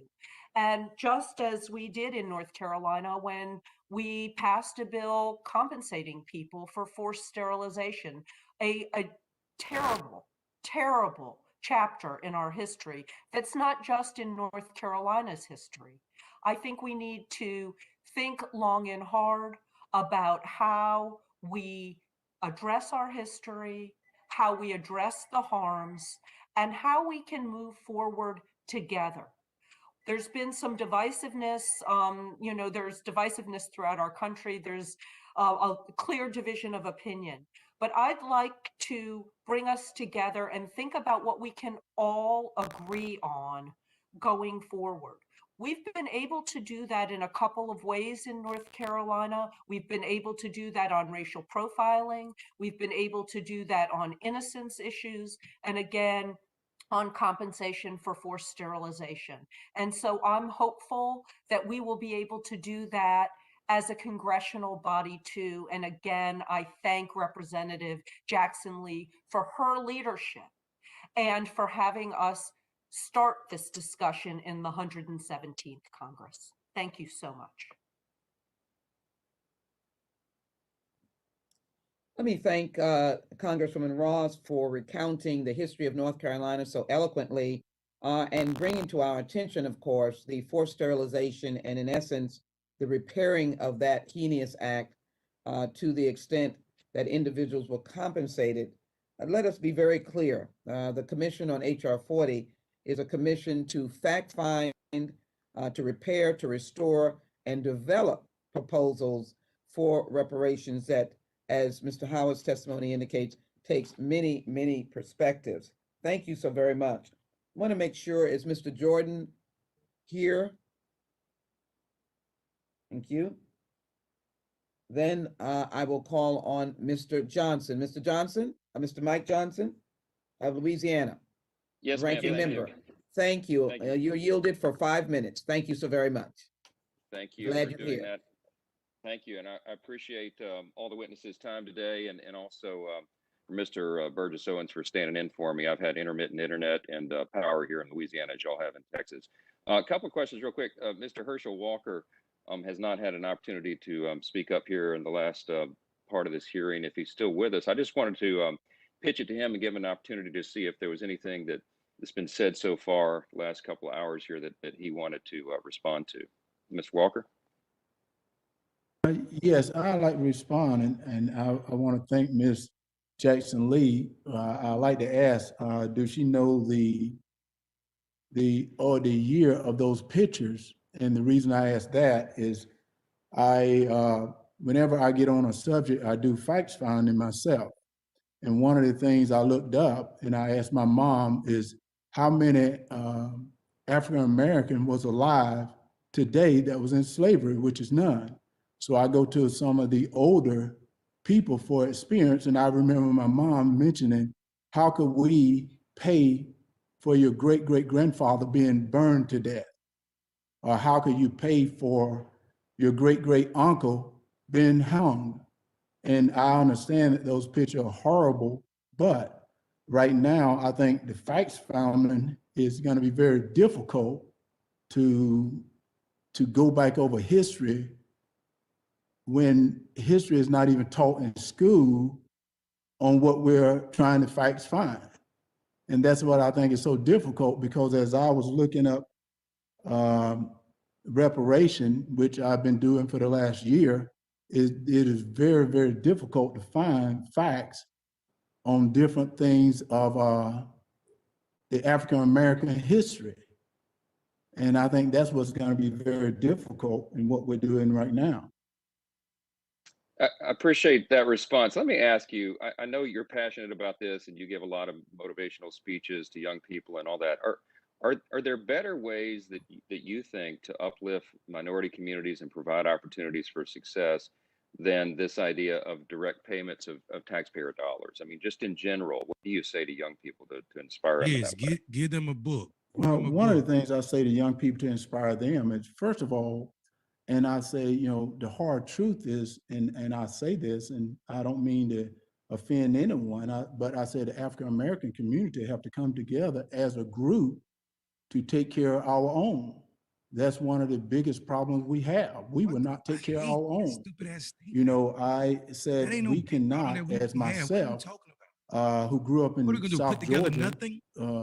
leave About that institutional racism community that fucking and leave all discriminates the for everything. African-American kids I hate that stupid ass statement. them that they can be me. Do the whole coon, man. The way we do this is we get back to remembering where we came from.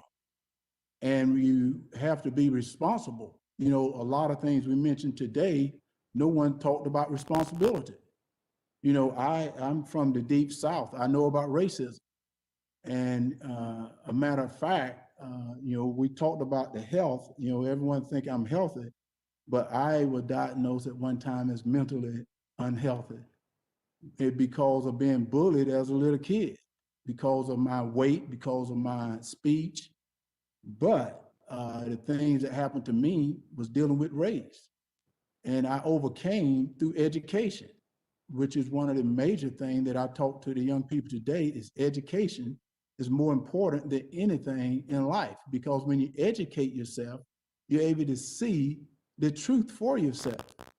And I'm not saying that I think HR 40 is absolutely incredible, but I think to just say it's a facts founding is very difficult. And you know, facts founding a reparation, I think this is a little bit I'm confused at the two right now. Facts founding. You Very are good. confused, I you got fucking 34 idiot. What is a seconds facts left. Let me, founding? turn to Mr. Elder real Sit your quick. silly ass You down. touched on and began to explain the difference between equal rights He's and supposed to, I equal did results. research And I over think a lot at of people are my friend's confused about house that. I just wonder on in the his last KKK 20 seconds website. or so, you want to articulate a little bit more about the difference between the two. Well, it's really about what Herschel Walker just now said. It's about personal responsibility. There are think tanks on the left, like the Brookings Institution, and think tanks on the right, like the American Enterprise Institute, and they agree that the way to escape poverty is to do a handful of things. Number one, finish high school. Number two, don't have a kid until you get married. Number three, get a job, keep a job, and don't quit that job until you get another job. And number four, avoid the criminal justice system. And they don't say that this formula only applies to you if you're white. They say this formula applies to anybody. Very good. I yield back, Madam Chair. Thank you very much.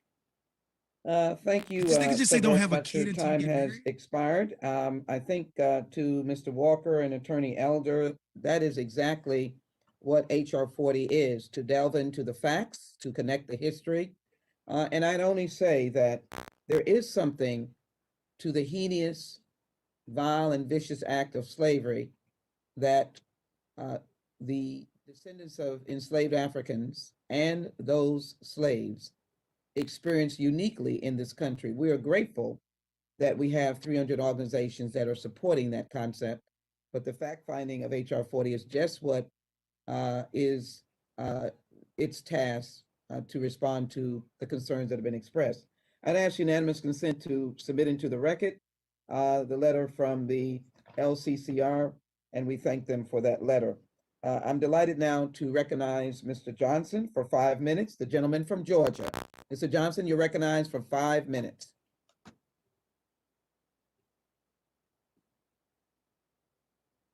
Thank the gentlelady for the time and for the introduction of this very important legislation. And to my friend, Tom McClintock, who has a revisionist understanding of the 3/5 compromise, I would want to set the record straight that the 3/5 compromise was a way of counting slaves for purposes of apportioning how many seats in the US House of Representatives the southern states would get. And of course, those 3/5 of human beings did not have the rights of human beings. They were just counted for purposes of human beings. But even then, it was a discount, 3/5. And they were treated as slaves even less than 3/5 of a person. And to my friend, Mr. McClintock, I'm so happy that you can track your forebearers all the way back and beyond, probably 1861. But that was at a point where our Black families had been torn apart. We can't go back. I can't go back and traced the lineage of my family further than about the 1880s. And even then, it is not certain. So you are so fortunate as a white male to be able to track your people all the way back probably into the 1700s, maybe even earlier than that. And you have no idea how hurtful it is for the Black psyche to not have a sense of our history further back than it is reported by white folks who get it wrong to keep us misunderstanding of our value to society. And, you know, I mean, I can't express to you the psychological wounds that still exist that HR 40 would help to get at. Attorney Elder, in your response to a question from Congressman Owens, you mentioned Professor Gates at Harvard University. So I assume that you're familiar with Professor Charles Ogletree, the esteemed African-American professor at Harvard Law School, are you not? You familiar with him? I'm aware of who he is, yes. And Professor Ogletree is a prominent advocate for reparation, and he has stated, quote, "The reparation movement should not focus on payments to individuals. The damage has been done to a group, but the damage has not been done equally within the group. The movement must therefore focus on the poorest of the poor. It must finance social recovery for the bottom stuck, providing an opportunity to address comprehensively the problems of those who have not substantially benefited from integration or affirmative action." My question, Attorney Elder, do you agree that there are Black folks in America who are stuck at the bottom due to the legacy of racism, slavery, and Jim Crow, and that America should take affirmative action to address employment, healthcare, housing, and educational disparities that plague our people to this day? Congressman Johnson, thank you very much for the question. Obviously, there are Black people who are poor. The extent to which the poverty is a result of slavery and Jim Crow is tenuous at best. The larger factor behind Black poverty is the absence of fathers in the home. As I mentioned earlier. Okay, well, let me stop you right there because I do understand. And Mr. Howard, what is your response to my question?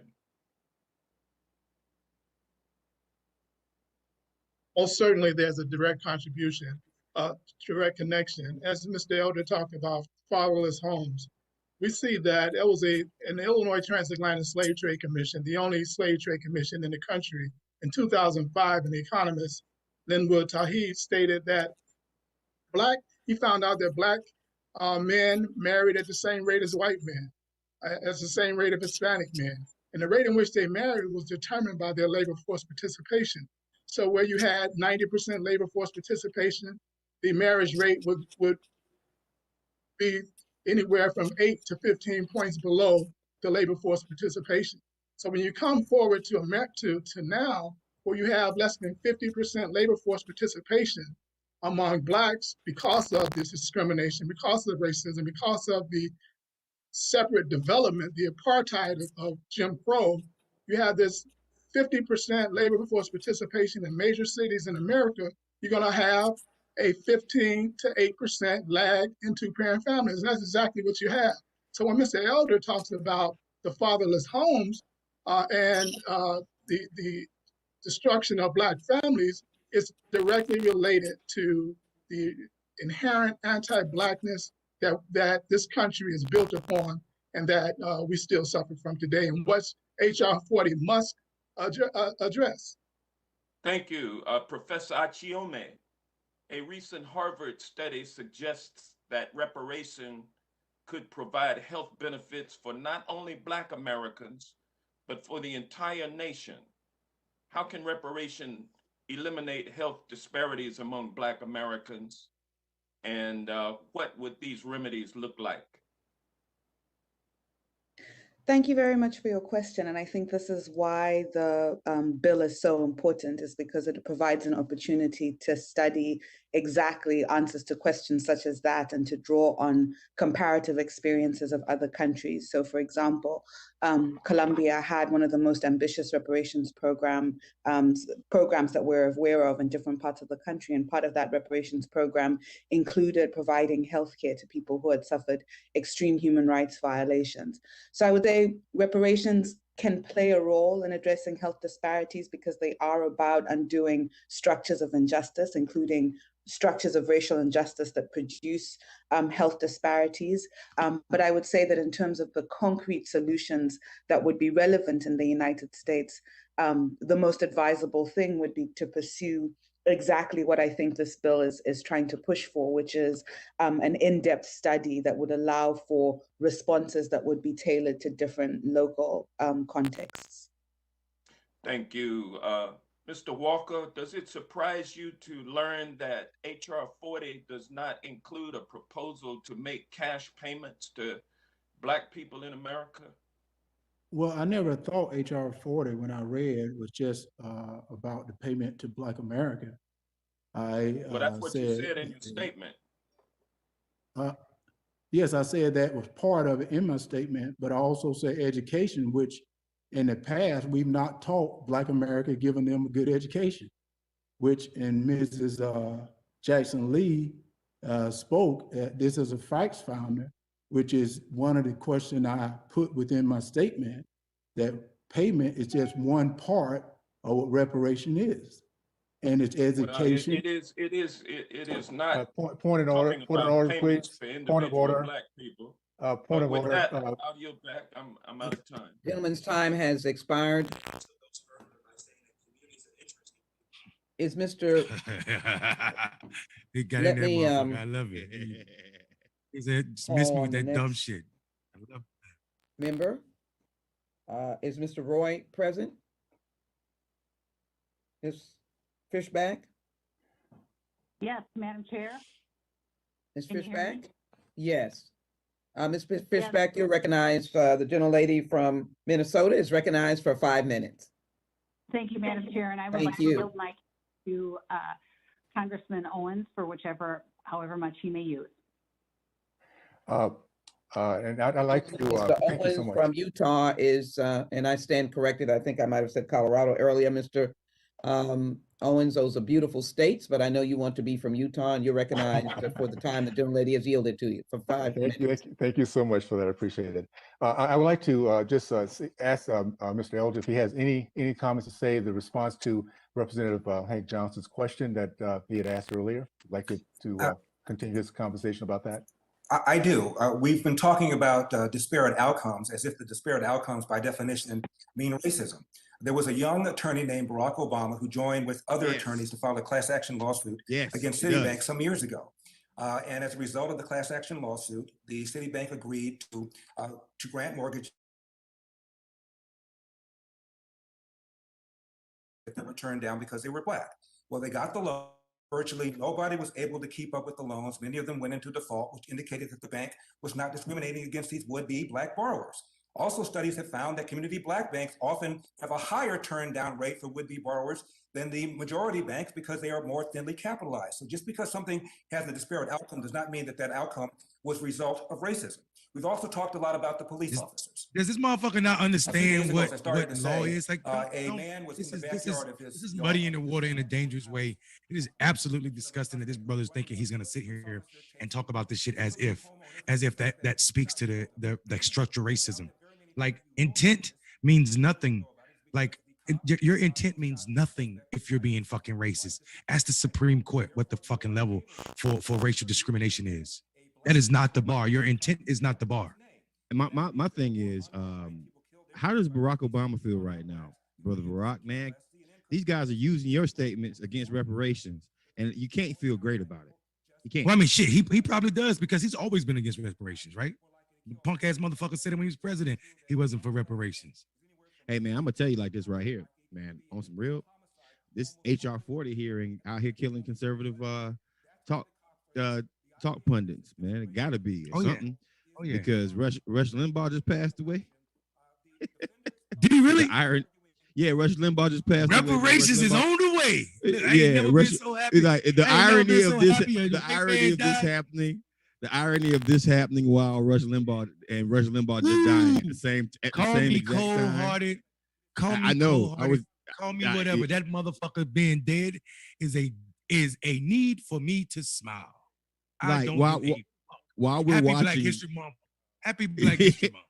Black History Month, HR 40, like, and then Rush Limbaugh dying at the same day. There's something going on.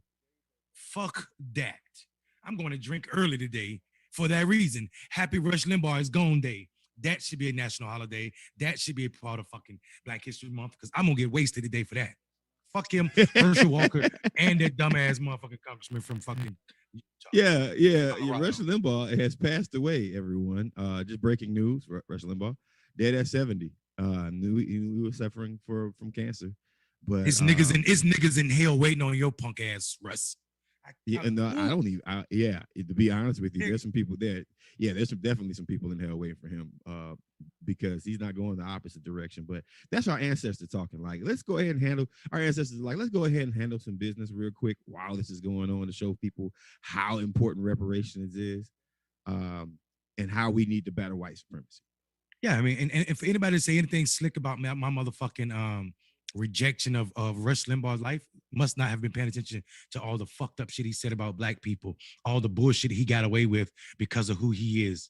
Fuck out of here. That motherfucker had over 40,000 illegal pain pills and did 0 time in jail for that shit right before the year after he said all these black people selling drugs are criminals and they should be locked up and thrown the fuck away. Anybody selling and using drugs illegally. Come to find out he was a fucking addict himself. And I ain't talking shit about addicts. I'm talking about his dead ass. Fuck him. Fuck him. In the words of the great poet Cat Williams, fuck him. Let me just, is Mr. Walker still there? If not, I'll just give back my time to. Yes, I'm here. Okay, please finish up. You have a minute. I go back to Ms. Jackson Lee said that we're in a facts founding, and I go now to, as Representative Johnson was speaking, facts founding is where is the education for African Americans? It's not what it is, you fucking moron. Founding of why there are serious black on black crime. Because within my neighborhood, put me in the game, Coach. Where I grew up, I don't experience that in Wrightsville, Georgia, but in Atlanta, Georgia, or in other large cities, that's one of the facts is that I would love to solve to stop black on black crime. Thank you. I yield back my time. You want to stop black on black crime? Desegregate America, motherfucker. Thank you, Mr. There's white on white Owens, crime. There's brown on brown Ms. crime. Lee, People commit crimes in close proximity to where they live. And because this fucking country is still segregated, people commit crimes against people. If you look at the rate of white people are doing shit to people, the same fucking rate practically as black on black, as white on white, as brown on brown, as Asian on Asian. This shit is dumb as fuck, and he's dumb as fuck. Fuck him. He go join Rush Limbaugh. My deal. It's 4th and 1, Coach. Put me in the game. That's his next statement. It's 4th and 1, Coach. Coach is 4 and 1. Give me ball, Coach. Give me ball, Coach. It's 4 and 1. Coach. I need ball, Coach. Put me in the game, Coach. Coach, hey, Coach. Hey, give me some water, Coach. Mama said I can't play foosball.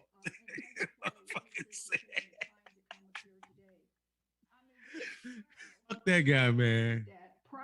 Original co-sponsor of HR 40 because it's important that our nation heals by finding the facts, understanding the lingering effects of slavery in the United States, and finding solutions through real conversation and dialogue, and for finding successful reparation programs.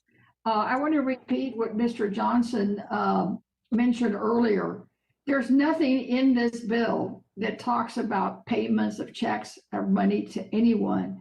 This is a commission to find the facts and bring us to full healing. HR 40 is a good first step. And I want to personally thank my colleague and fellow Houstonian, Sheila Jackson Lee, for bringing this bill forward and to working together with all of us to make sure that this can come to fruition. I also applaud the Biden-Harris administration for continuing to outline its vision for advancing racial equality for all Americans who just want to live and breathe without fear. I, like many Americans and people around the world, witnessed a tumultuous period last year of civil unrest and racial injustice. While I am proud to have joined my judiciary colleagues to swiftly pass the George Floyd Justice and Policing Act, it is clear that much more work needs to be done. Without question, history has taught us time and time again that our laws must boldly affirm that Black lives matter. History has also taught us that we are stronger when we unite. But to do so, we must first learn, educate, and eliminate the root causes of racial discrimination in order to form a more perfect union. We cannot keep ignoring this as a country. We must act, and I urge everyone to support this bill. I want to also reemphasize something that Ms. Masako mentioned in her testimony, and I want to start my questions with her. She says in her written testimony that this would be a first step to justice, and it would be also a first step for healing. It's interconnected, is it not, Ms. Masako? Yes, I think we didn't quite realize at the time how important the commission was for Japanese Americans in 1981, because we really didn't know about the camp experience. We didn't hear the stories from our parents. So for the people, as I said, to actually share their pain and their experiences, and for us, their children, to hear what they had to say, continue to hear what they had to say. It was a process. It was a process that, our community doesn't like to speak about pain. They didn't want those things to be brought out, but they did.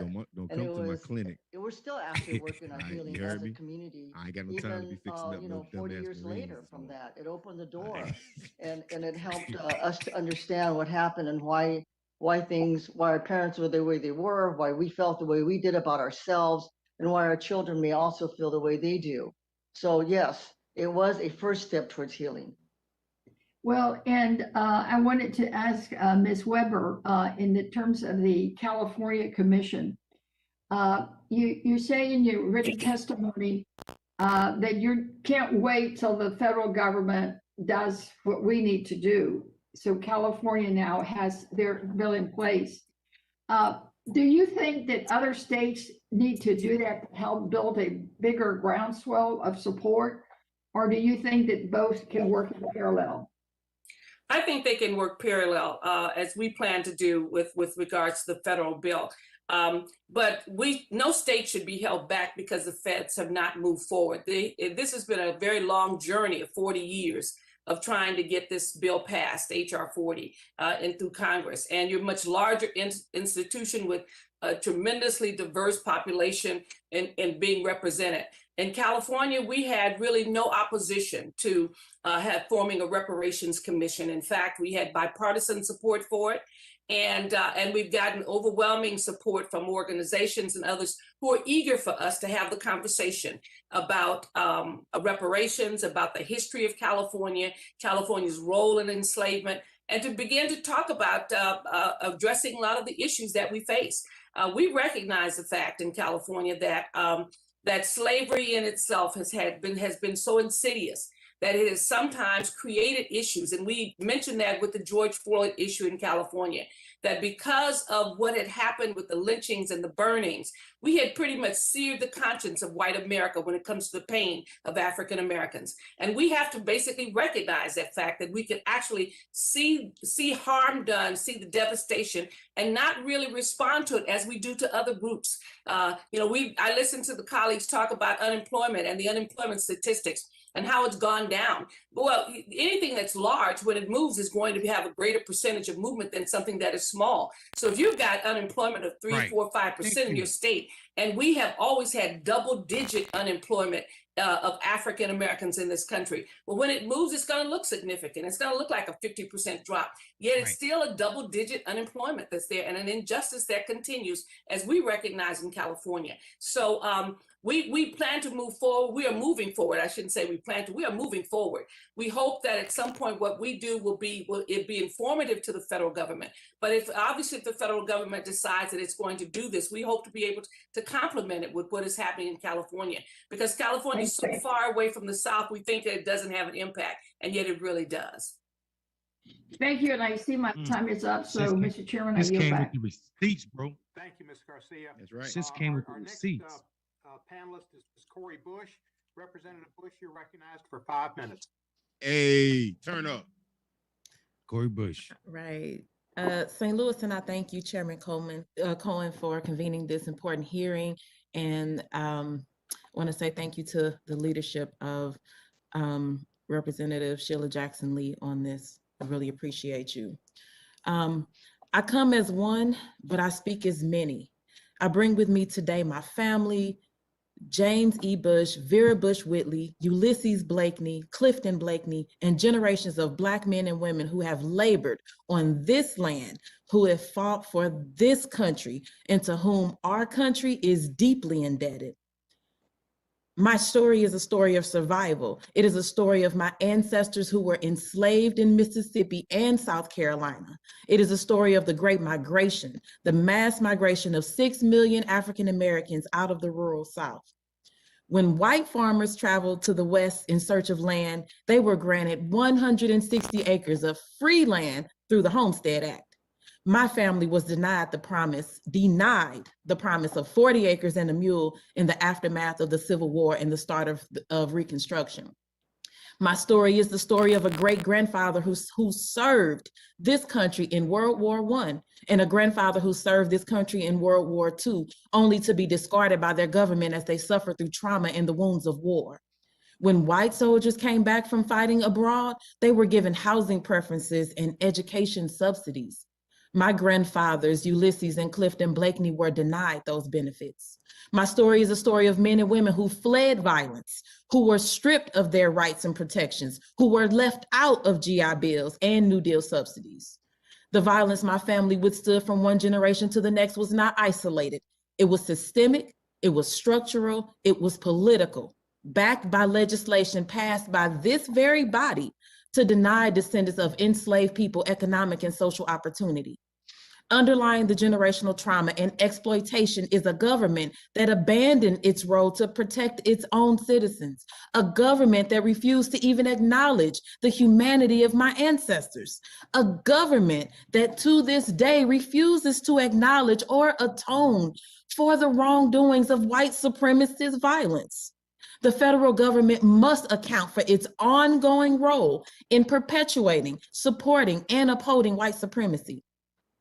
Secretary Weber, as you mentioned, state governments and in some instances, private institutions unjustly profited from the unpaid labor of descendants of enslaved people.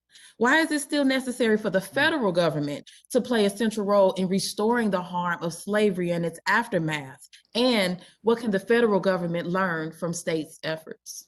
Well, clearly the federal government oftentimes protects the laws in the various states that have been put forth. You have the ultimate authority to determine the legality and of issues that are there. So oftentimes we appeal to the federal courts and obviously have those courts reject the issues and therefore perpetuate the kind of injustices that do continue to exist. The federal government has a significant role. The laws that were created in this land and endorsed by the Supreme Court, the separate but equal laws, all of those things actually enforce the kind of treatment and racism that exists. The refusal to basically try individuals who had engaged in lynching in this country, the violation of people's human rights. You have whole books with pictures of people who lynched individuals face forward, looking at you, knowing who they were, and no one has ever been tried for any of the lynchings found in the books that we have, enormous books on Without Sanctuary, where every example is an example of lynching that occurred face forward, where people took pride and made postcards out of lynching that existed. And as a result, no one has ever been tried for any of those lynchings that were there. And of course, so when we look at it, the federal government has a significant role to play. We hope that when we look at the things that are there, like the insurance industry is regulated by the federal government, it's regulated by states, but also by the federal government. And so it condones the behavior and the discriminatory practices that existed in the various states. We hope in California to be able to demonstrate not only an ability to look at the injustices, to see what has occurred, but also to fashion a response to it that is deeper and long-term. And as pointed out, we've never talked about money, but obviously money is in everything. And it's not about giving money. It's about making sure that the programs that exist basically can effectively address this long-standing situation that has been in African American life. And so the federal government has a significant role to play. And we hope in the state that we will do our part as a state, as a large state with resources to begin to address the issue. But others should also be looking carefully at themselves. And surely that we hope that the federal government will support the efforts and the recommendations we make concerning what a state should do, and maybe even what the role the federal government should play in assisting the state in accomplishing its goals. That's my time. Thank you, and I yield back. Thank you, Hey, real quick, Mondale. I just posted this on Twitter, man.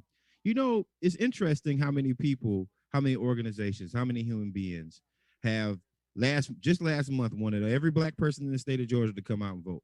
Everybody, like they're doing all the work trying to make people vote. And then you go online, you go on social media, you go in the mainstream media, you go all over the place, and you can't find this hearing anywhere besides Clickbaity and a few other places, right? I just find that super interesting, man. I find that super interesting that and it's an accountability thing. You know, y'all want us to vote, but then when it comes down to an issue that really will impact us, it's like, let's be quiet on that because we're not certain. Yeah, I mean, we shouldn't be surprised at all, brother. I mean, let's be honest. I mean, the wonderful thing about Cori Bush's argument was she talked about the federal government role in reparations and the role why federal government should be held accountable. She literally, without saying the GI Bill or the Federal Housing Act for VA, the VA home loan, she named all of these policies without naming them by name, and how they were discriminated, how Black people weren't afforded these things. And it's important that we talk about that because those two pieces of legislation are responsible for the middle class in America, right? Before the Veterans Home Loan and then also the GI Bill, we didn't really have a middle class in this country. And that did a large part of creating generational wealth for white people, but not Black people, even if they went overseas and fought in them unjust wars. So it was beautiful to hear that. And the way that she made those arguments where they were not about individual attitudes or white people's and their races, you know, their ability to forget their racist uncles and aunts behaviors. But this is about a government that had a role in it, a real role in making sure that this happened. So I think that was a wonderful way to make the argument. So I'm super excited about it. But as it pertains to Black people being asked to vote for white folk, that's the history of politics in this country. This is why it's so important that we stand up. This is why you and I show up every day, Marcus. That's right. Understood as a God-given right, just like Ms. Bush mentioned, when her ancestors came home from the war, they didn't get things that were given to white men who fought for our country and women who fought for our country, white veterans. African Americans didn't get that. They were God-given rights to everybody else, but not for African Americans. They had to depend on legal actions and protests and legislation. In light of that argument, did social and economic discrimination, Mr. Shelton, against African Americans abruptly end with the Civil War, or abruptly end with the civil rights legislation passage, or with the election of Barack Obama? Why should federal or state governments bear any responsibility for the economic and social damages imposed on descendants of the enslaved, Mr. Shelton? Is Mr. Shelton not with us? If not, I will answer my own question. It did not end with the Civil War. It did not end with Baker v. Carr. It did not end with Republicans like Everett Dirksen and Charles Percy and William Schaefer and Nelson Rockefeller and Wayne Morse and George Romney. It did not end. It continues. It continues to this day. Discrimination against people in economic terms, in social terms, with health deserts and food deserts and people who don't care. Benign neglect, at best, it can be said. The fact is, we have a problem in this country and we need to deal with it, and we need to make amends. And reparations is not necessarily money, as Mr. Johnson pointed out. It's a study, and it's not just slavery, which some of the witnesses have talked about. Nobody here alive. There's no slaves alive. It's about slavery and the consequences of slavery. It's about Jim Crow and what happened through Jim Crow and separate and unequal. Plessy versus Ferguson that bled into this country's core and was not challenged by most people. I've seen it when I was a young person in Memphis. I saw discrimination and I couldn't understand it. The first hero I had was an African Cuban baseball player, Minnie Minoso, who befriended me when nobody else did. When I had polio and was on crutches and trying to get autographs at a ball game. And he befriended me. And I went to my dad. I was just 6 years old. The nicest guy, the only guy that put his heart out to me was the black player, the only one. And people didn't get it. And it's been for years. We have a problem in this country which we need to study. As Charles Ogletree said, it could be programs that are good for people beyond black people, but other people who have been systematically oppressed or not given opportunities. And we should not fear a study. And it does not deal with simply with slavery. It deals with the after effects of slavery and what's that done to the American society and the American soul. And as far as what I said about the 3/5 compromise, I was right. It was using black people for the political power of Southerners who wanted to have that power, mostly to keep slavery legal. So they were having their use was being perpetuated against them in the halls of Congress to keep slavery and keep them in bondage. Thank God. And so yes, Rush we needed a Limbaugh war died because today. the South left the country over slavery. And that's I'd like to exactly point what out happened. that And we're still ain't nothing wrong with giving us money too. a study. Money. You know, when we don't bring it up, it's like we're trying to scare the white people or something. No, you can give us. We want all of it. We want bro tax exemption. Listen. We want all of it, and we want money. We want and everybody in every fucking state in this country is responsible for it. The banks in Pennsylvania, the banks in New York, the factories in Massachusetts all benefited from slavery. Listen, you could get a mortgage on your slaves, on a human life. If you were in the South, the banks in Pennsylvania and New York would give you a fucking mortgage on black bodies. All of them had a fucking role in this shit. They snatched black people from all over the states because you could snatch them, slave catchers. They could go anywhere in this country. So everybody has a fucking role. What is Harvard but slave money? What is Yale but slave money? What is Brown but slave money? Fuck out of here. They all owe us. That's why Wells Fargo is changing up their act right now and trying to give black folks money because they were a part of it too. But you know what? Let's not even let's finish this. Oh, he ended. Personally thank each and every witness for their stupendous testimony. HR 40 is large enough and right enough to be able to hear from Mr. Walker and Attorney Elder. It will be able to hear from a potpourri of voices. That is what HR 40, the Commission to Study and Develop Reparation Proposals, is all about. And so I want to be able to try to capture, Mr. Chairman, where we are going and why it's important to go. Thank you for the historical perspective of Mr. Johnson and yourself about the 3/5. Might I add one other point? The 3/5 was in the Constitution. Was any other race of people listed as 3/5 in the constitutional document? So when this precious document was formulated that has given us this wonderment of democracy, then we, descendants of enslaved Africans, were not a whole person. And the reason, of course, is the North didn't want the South to oversee them with members in the United States Congress. It seems interesting that we're facing that aggravation even today. But let me give you these stark points so that you can understand when I held up the pictures of those who had been hung. It is the very point that we're making. They were in the late 1800s and in the 20th century. That is the concept of which HR 40 is based on, the continuing disparities and violence against African Americans and other indigenous people. And when a question was asked about other people, I know from my grandmother, when you lift one boat, you lift all boats. My father, Ezra Jackson, was the baby son of my widow grandmother.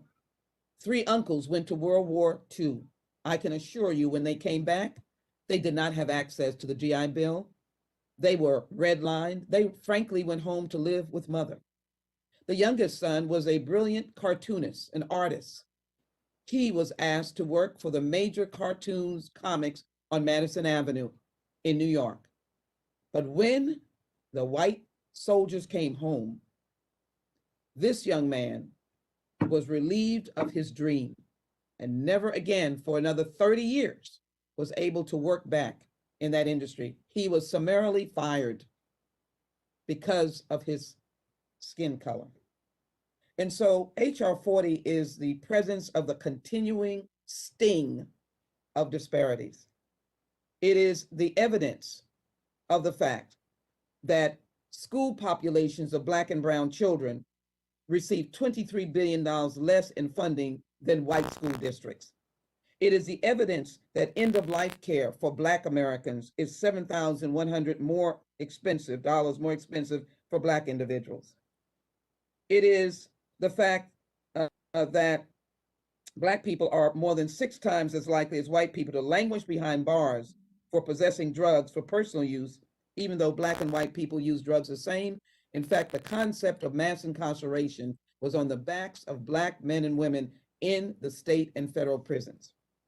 So I want to raise this question with Ms. Masoki, because we thank the Japanese Americans for their strong support of HR 40. We apologize to them for the unnatural internment that they faced in the 1940s of patriotic Japanese Americans. We have received 300 letters from Japanese Americans in support of HR 40. We are aware of the fact that Japanese Americans under a Republican president had the Civil Liberties Act, which was signed into law by President Reagan, and received a reparation. Would you share with us the fact that this legislation, HR 40, if I might use the term, is mainstream and is relevant to today as it was relevant to you and the Japanese Americans in 1988?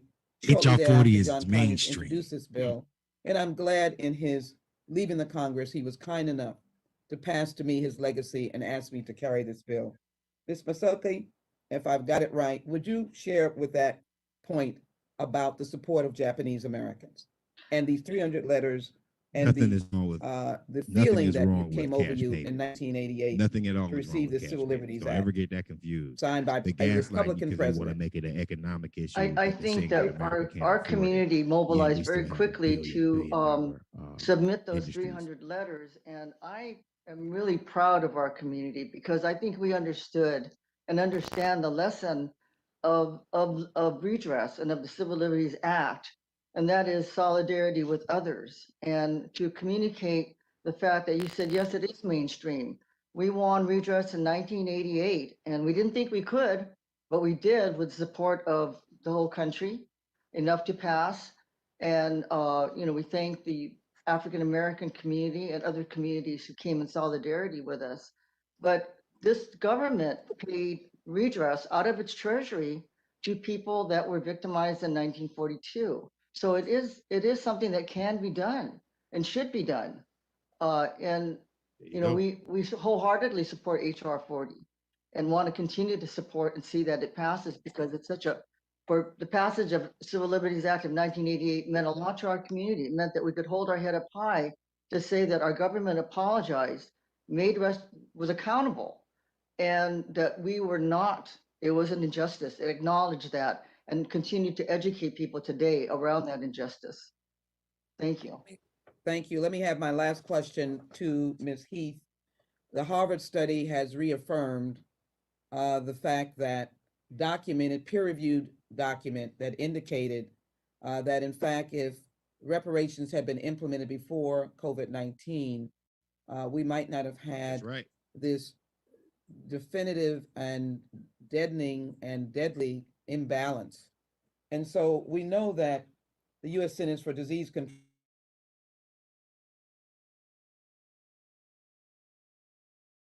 of white are hospitalized at a rate of 4 times higher, and 3 times are likely to die from the disease. And so I would be interested, Ms. Heath, in how might the commission assess the impact of poor water, poor sanitation, healthcare infrastructure on African-American communities, and should there be a focus on environmental and health impacts on children? As you speak, I just want to again hold up the back of a slave that was brutally beaten by his master.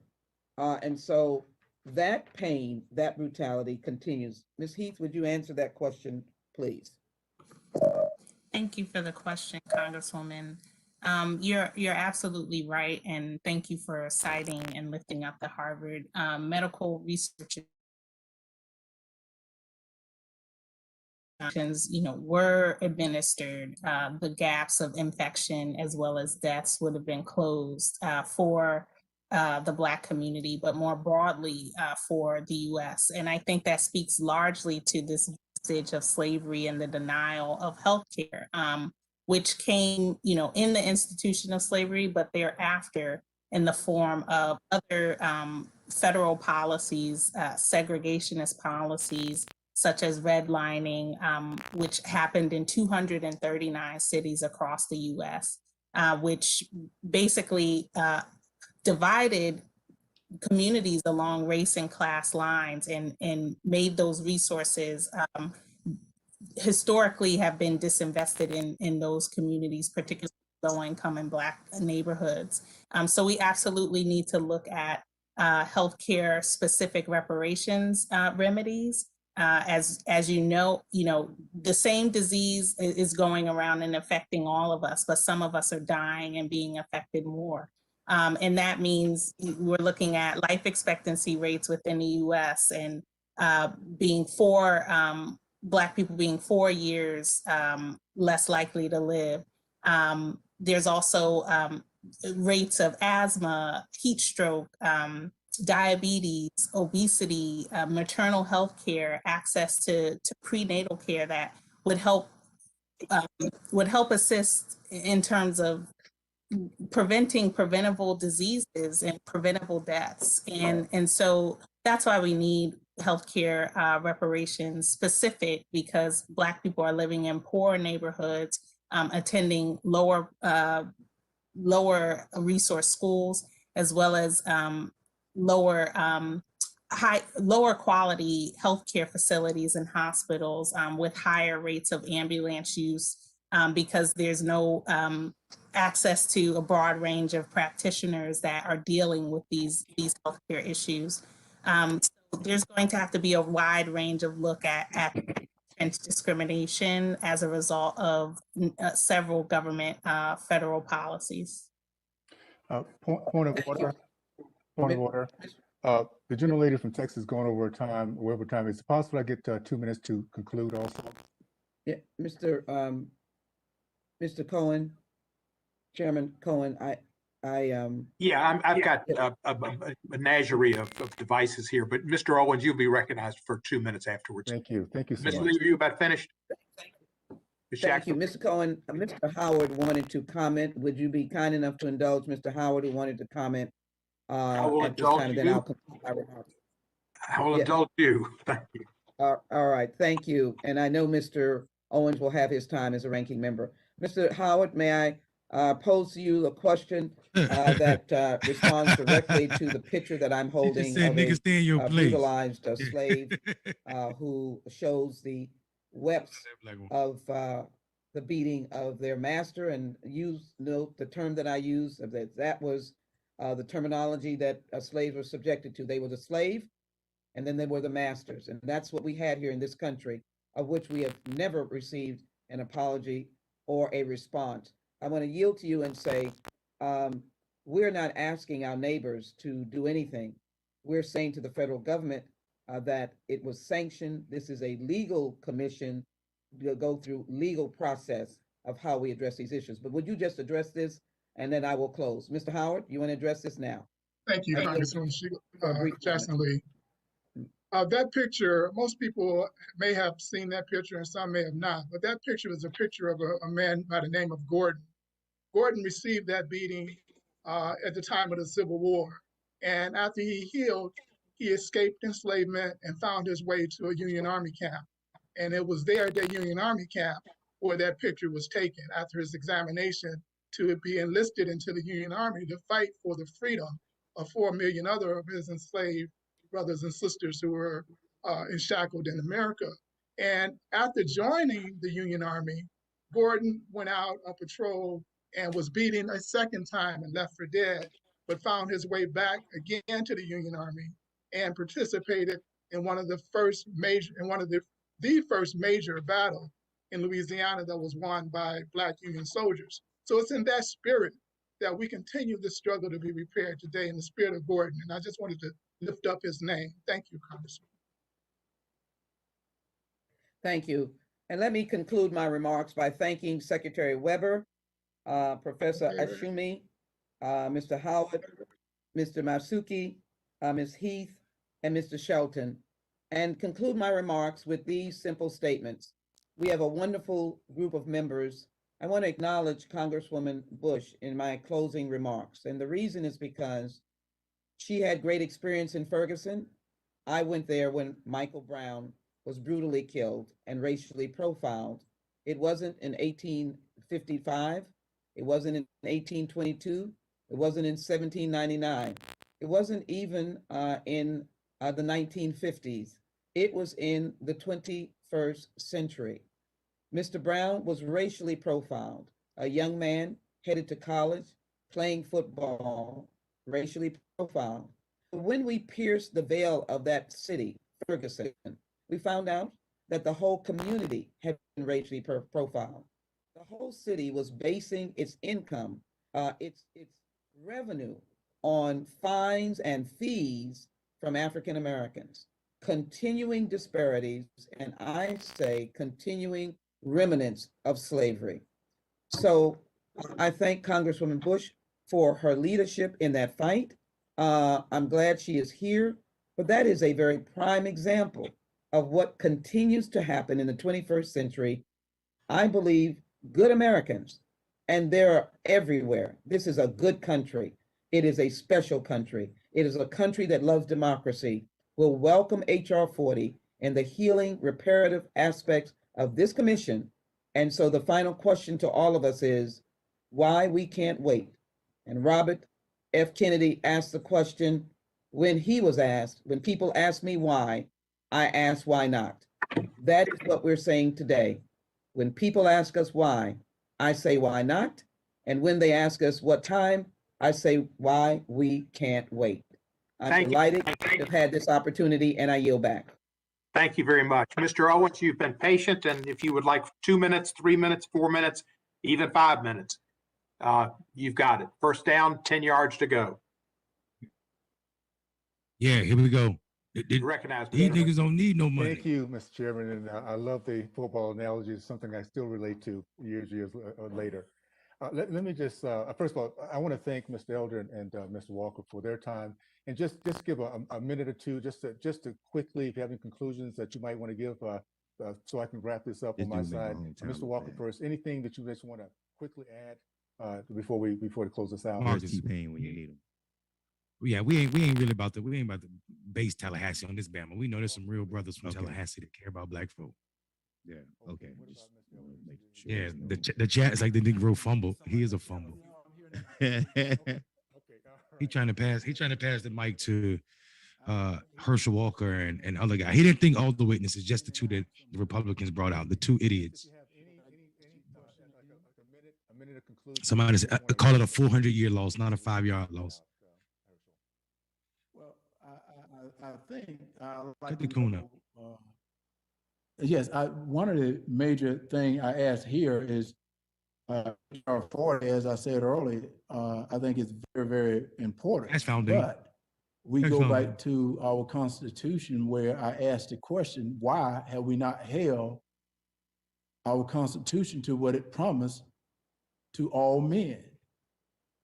And I think that is a major question, because that's a who, why, and who is responsible. What? And I think once we can figure out who is responsible for not holding the Constitution to what it promised to all men, we solve the problems and we heal the nation by healing all races, not just healing one. This motherfucker way outside. Because we demonize one group. This nigga lined up behind the wrong line. This motherfucker.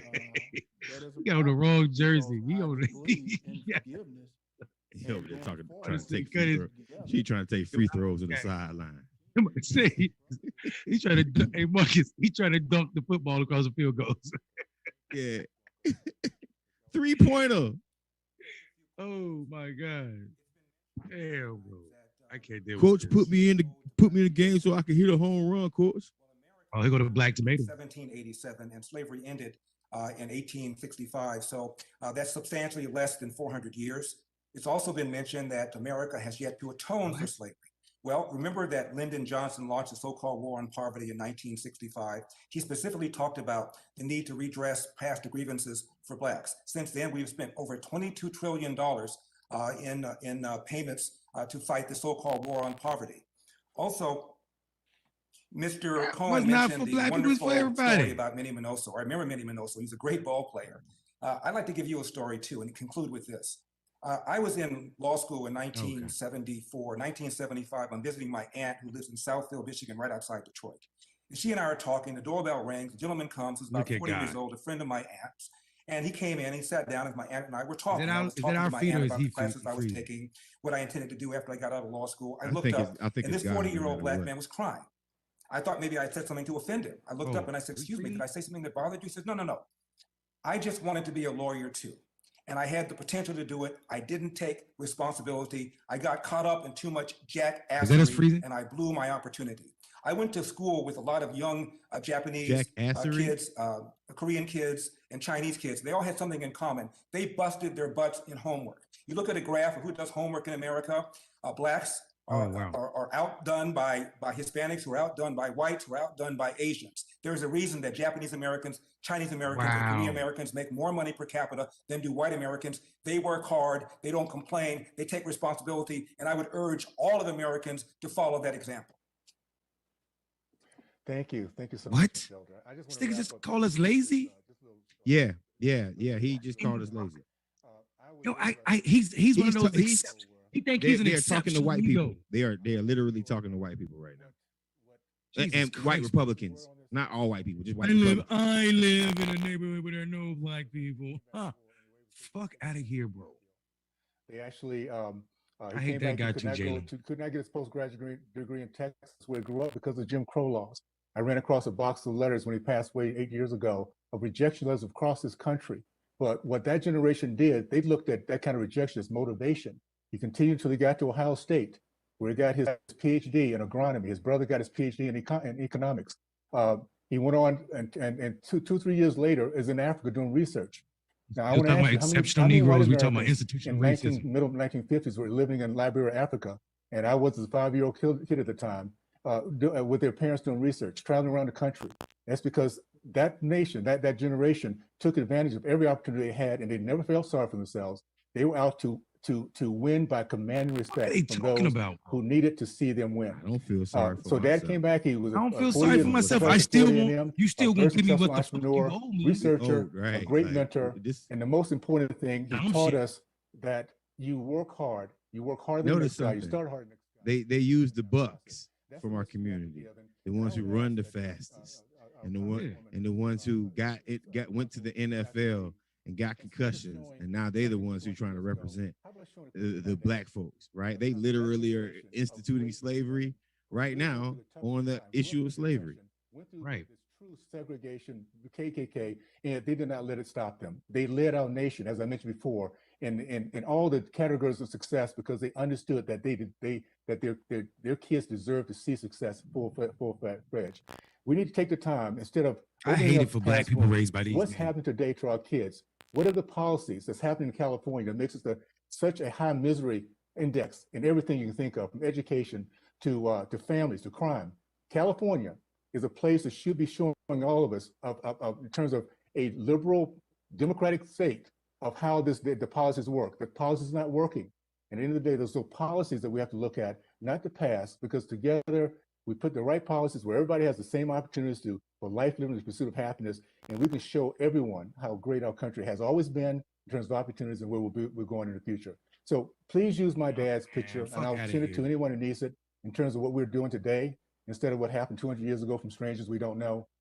He's an example, and Larry's dad could say the same. I can go across the board. Anybody who grew up during the 50s and 60s understands what the greatest generation looked like, and they were not people who felt sorry for themselves, and they would be.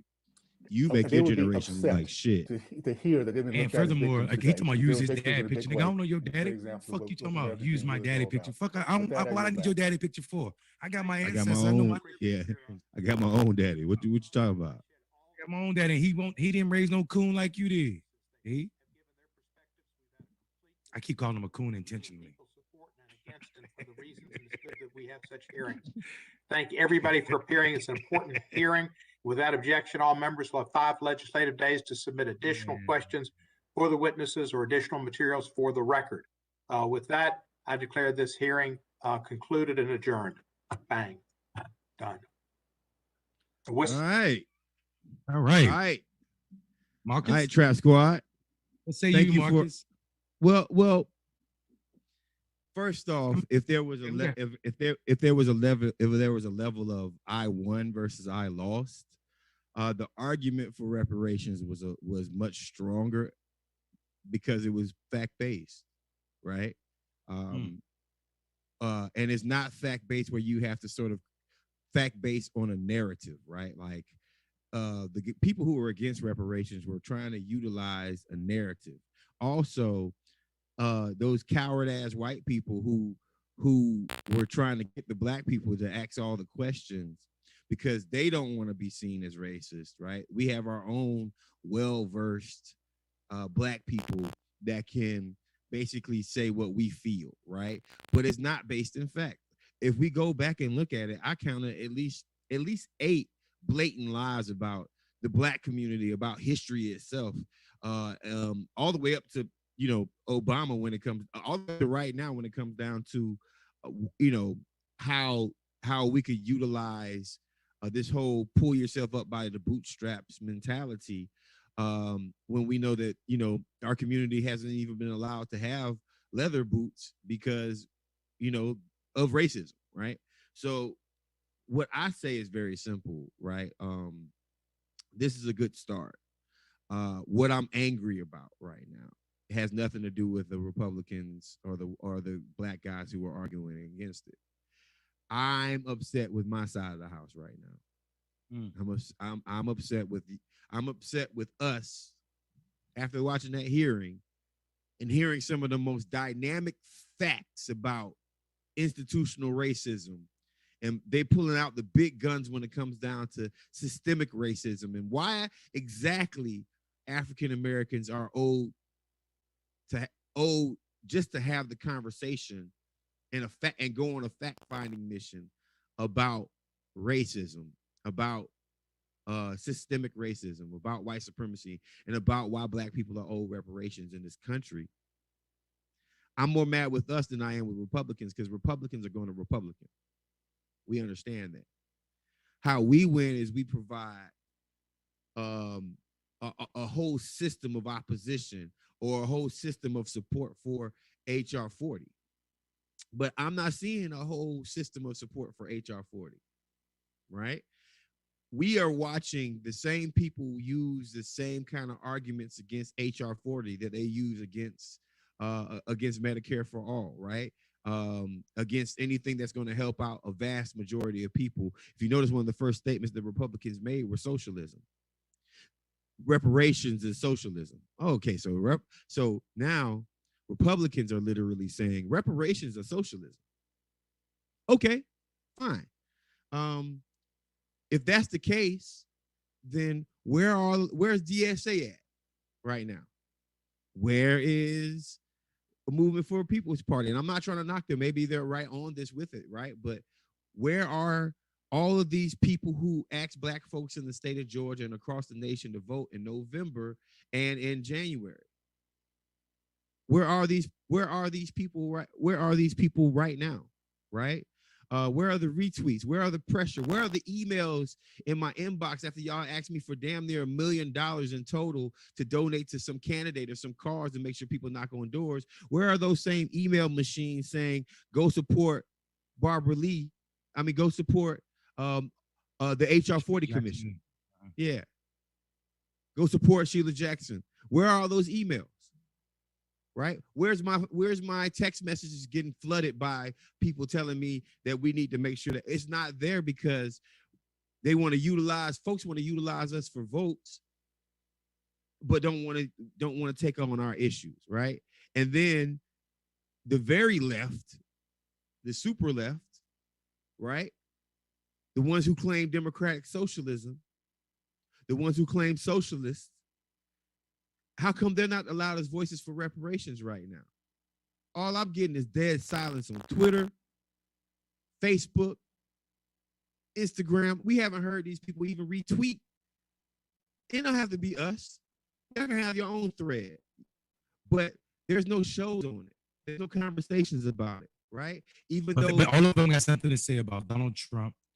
All of them got something to say about we name our show Clickbaity because what we said, Marcus, when we launched this show, because the issues that are important to Black people in the eyes of racist white eyes will always seem like clickbait, right? Right. And this is a prime example. They don't share our shit because to them it doesn't seem like it's worthy. Reparations as a headline does nothing for the progressive community. If you don't believe me, check this out. Some of the facts we found out in these hearing today was that California is supposed to be the most progressive state in this union, right?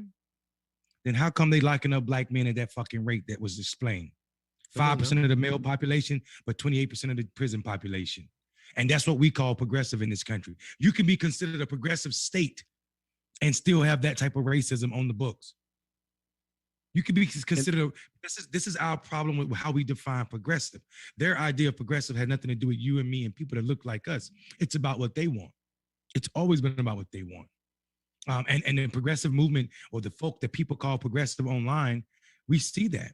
They did the same thing CNN and MSNBC did. They ain't say a motherfucking thing. They ain't streamed this. But let Donald Trump or some shit that's going to get them a lot of views go come on in Congress or on TV, and they're all talking about it and sharing it, jumping in front of cameras to talk about it. But when something as important as reparations, as we see now we see that reparation is so fucking important that if we don't get reparations, Black people will continue to die from other shit. This is why we were screaming that you need reparations before you need Medicare for all. But for us having reparations, we see how many Black people are going to continue to die from COVID. Because reparation is not a real thing in this country, we lost more Black people than we had to. The cure to Black problems, the health problems, is not in the health system. It's in reparations. It's in reparations. And the fact that they put forth Black men, the fact that these Black men were willing to do this is absolutely disgusting and also treacherous. And I'm not talking about in the pop sense of that word. It's treacherous to your soul, folk that came before you, and everything Black people are dealing with right now. Herschel Walker, Mr. Howard, and Congressman Burgess Owens all should have nightmares at night, visits from ancestors critiquing them on how soft they are with our legacy and what's important to Black people and necessary for us to be full citizens. We can't do nothing about them, Mondale. I mean, like coons are gonna coon, dude. And the most coonish thing you can do is basically to deny the fact of the effects of slavery had on Black people in America today. That makes you a coon. I said it, C-O-O-N. Burgess from Tallahassee, Herschel carrying the sports ball around. Y'all sellouts, man. It's that simple. Facts. It's that simple. So I don't expect you to change. I don't expect you to have a heart. Herschel Walker is sitting in a multi-million-dollar house right now, explaining, like very upper class, explaining how come other Black people don't have the opportunity because he could run. Right. He could run fast. Right. Marcus. Right. You don't even have. You don't. He don't even have. He doesn't even have a. He doesn't even have a leg to stand on when it comes down to even how he showed up. right? You got poor cousins that you talking about that probably will explain to you how the system has messed them up, but you're not even bringing it up because you have caught on to you got your success. Mainstream media, like this should have been on MSNBC today. The same way that they were covering the white folks that stormed the Capitol. Let me tell you why. Because the onus of this is liberation. White folks are really mad that it's not economic anxiety, is that their country is changing. You cannot beat white supremacy with moderation. You can't. So you're taking a moderate approach by saying, well, we don't know what America feels about reparations. 10 years ago, you didn't know what America felt about Medicare for all until Bernie put it in the presidential platform. After Jesse Jackson did it. After Jesse Jackson did it, but nobody wants to platform this right here. And the reason why they don't want to platform is because it's a lot of money going to black people. It's just that simple. America has normalized the plight and the pain of African Americans for so many years that even folks who know they should be against it are going to be quiet because it's not politically correct. Yeah, I think, listen. Here's what's evident. There's a certain type. I don't care what people say about, and we know the problems of the Democratic Party. We talk about them regularly, right? As we sit here, Joe Biden is punking out on canceling his student debt, but why? What's required to be a black Republican? What's asked of you? The way they call you to toll is unbelievable. This shit today was absolutely disgusting. Absolutely. I mean, like, this is not small thing. You're on congressional record, Herschel Walker, asking what is black, who is black. How can you be from the Deep South and ask that question? How can you be his age and ask that question? How can you spend one day in these United States and be confused about what is black? He's been idolized as a hero. This brother is saying people. The other brother is on Howard. Yeah, Howard. Yeah, right. Howard is on record, congressional record, to saying that black people are poor, don't have shit in this country because we're lazy, because black men aren't in the family, which is a lie, and also because we don't do fucking homework. These men are on record saying this shit. These men are on records. Owen is a congressman, and he said to a black man who was whipped by a white man, owned by a white man, owned by the institution of slavery in this country. He said, who cares about these pictures of strangers? Imagine if we were talking in the context of the Holocaust, holding up pictures about Jews that survived the Holocaust, and he would call them strangers. What would be the fucking backlash? That same thing should be the backlash for him right now. People in Colorado, black people in Colorado specifically, should be losing their fucking mind. Actually, white allies should be losing their minds and figuring out how they get this motherfucker recalled or kicked out in the next election cycle. And when I say recall, I'm not talking about spending money right now to have a special election. I'm talking about 2020 or 2022 is around the corner and he has to run again. But because we're talking about the pain of black folk, none of that's likely to happen. And all three of these black men will continue being celebrated as white heroes and proud Republicans. We need a counterpart to that on our side, Mondale. We need to have the counterpart, and we do. Cori Bush, all the black folks, like everybody who showed up today, all those Congress folks, as much as they might make moderate decisions, I'm gonna tell y'all something. This is important. Obviously, what I consider progressive is different from what progressives consider progressive. Obviously, because we will be quick to drag a CBC member for saying they're not cool with Medicare for all. We'll be quick to drag a CBC member for not supporting all of Bernie's platform. but we will not drag Bernie for not supporting reparations. I ain't seen one retweet from him today. I didn't see one. I mean, maybe I'm off. I know he's in support of it, but not just Bernie, because I think Bernie will be more likely to support it than anybody else. But I haven't seen these folks that y'all consider super progressives even saying a damn thing. So who do I consider progressive? What is progressivism? I can no longer associate myself with the current progressive ideology if you can't support what the fuck is going on today. I'm not going to align myself with it anymore. Y'all capping, y'all selling out. Y'all waiting for some kind of mammoth poll, or y'all waiting for some kind of study to be done to know that black folks need reparations, but your country you won't get none of your progressive shit, anything, until black folks are handled, until indigenous folks are handled with this reparation situation. It's that simple. Marcus, I think that's a wonderful spot. I think that's a wonderful spot to close.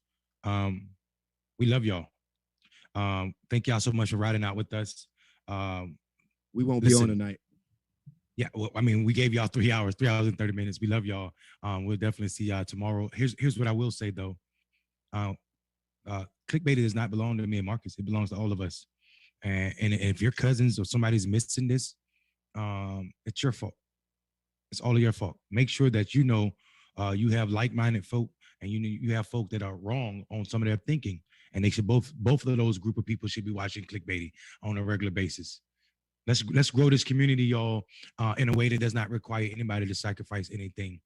We love y'all. Thank y'all so much for tuning in. Marcus? Yo, Bernie Sanders does support reparations right now. Thank you for watching Clickbaity Political Thirst Trap. This has been a production of the Black Men Voter Project and also Restorative Roots. I want to appreciate everybody for joining us. Run that music, man. Let's get out of here.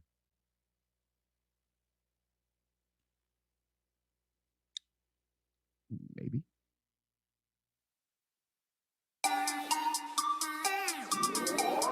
Trap squad, trap squad, trap squad, trap squad, trap squad, trap squad, trap squad, trap squad, trap squad, trap squad, trap squad, trap squad, trap squad, trap squad, trap squad, trap squad. Hey, clickbaity political. Yeah, thirst trap, trap squad, squirrel squad. Our mission is critical to speak the truth to the masses. Yeah. We here for the fight. We ain't started, but we here to finish it. Sick and tired of seeing the privilege, take advantage of the weak and the innocent. So we let a voice be heard. Every single weeknight, unapologetic. Yeah. Black people, despite this white supremacist system that we live through on a daily, we still throwing up those acorns cause we represent clickbaity. Yeah. Trap squad, trap squad, trap squad. Let me hear ya. Trap squad, trap squad. Throw those squirrels up if you with it. Trap squad, trap squad. Yeah, I see you, yeah, I see you. Trap squad.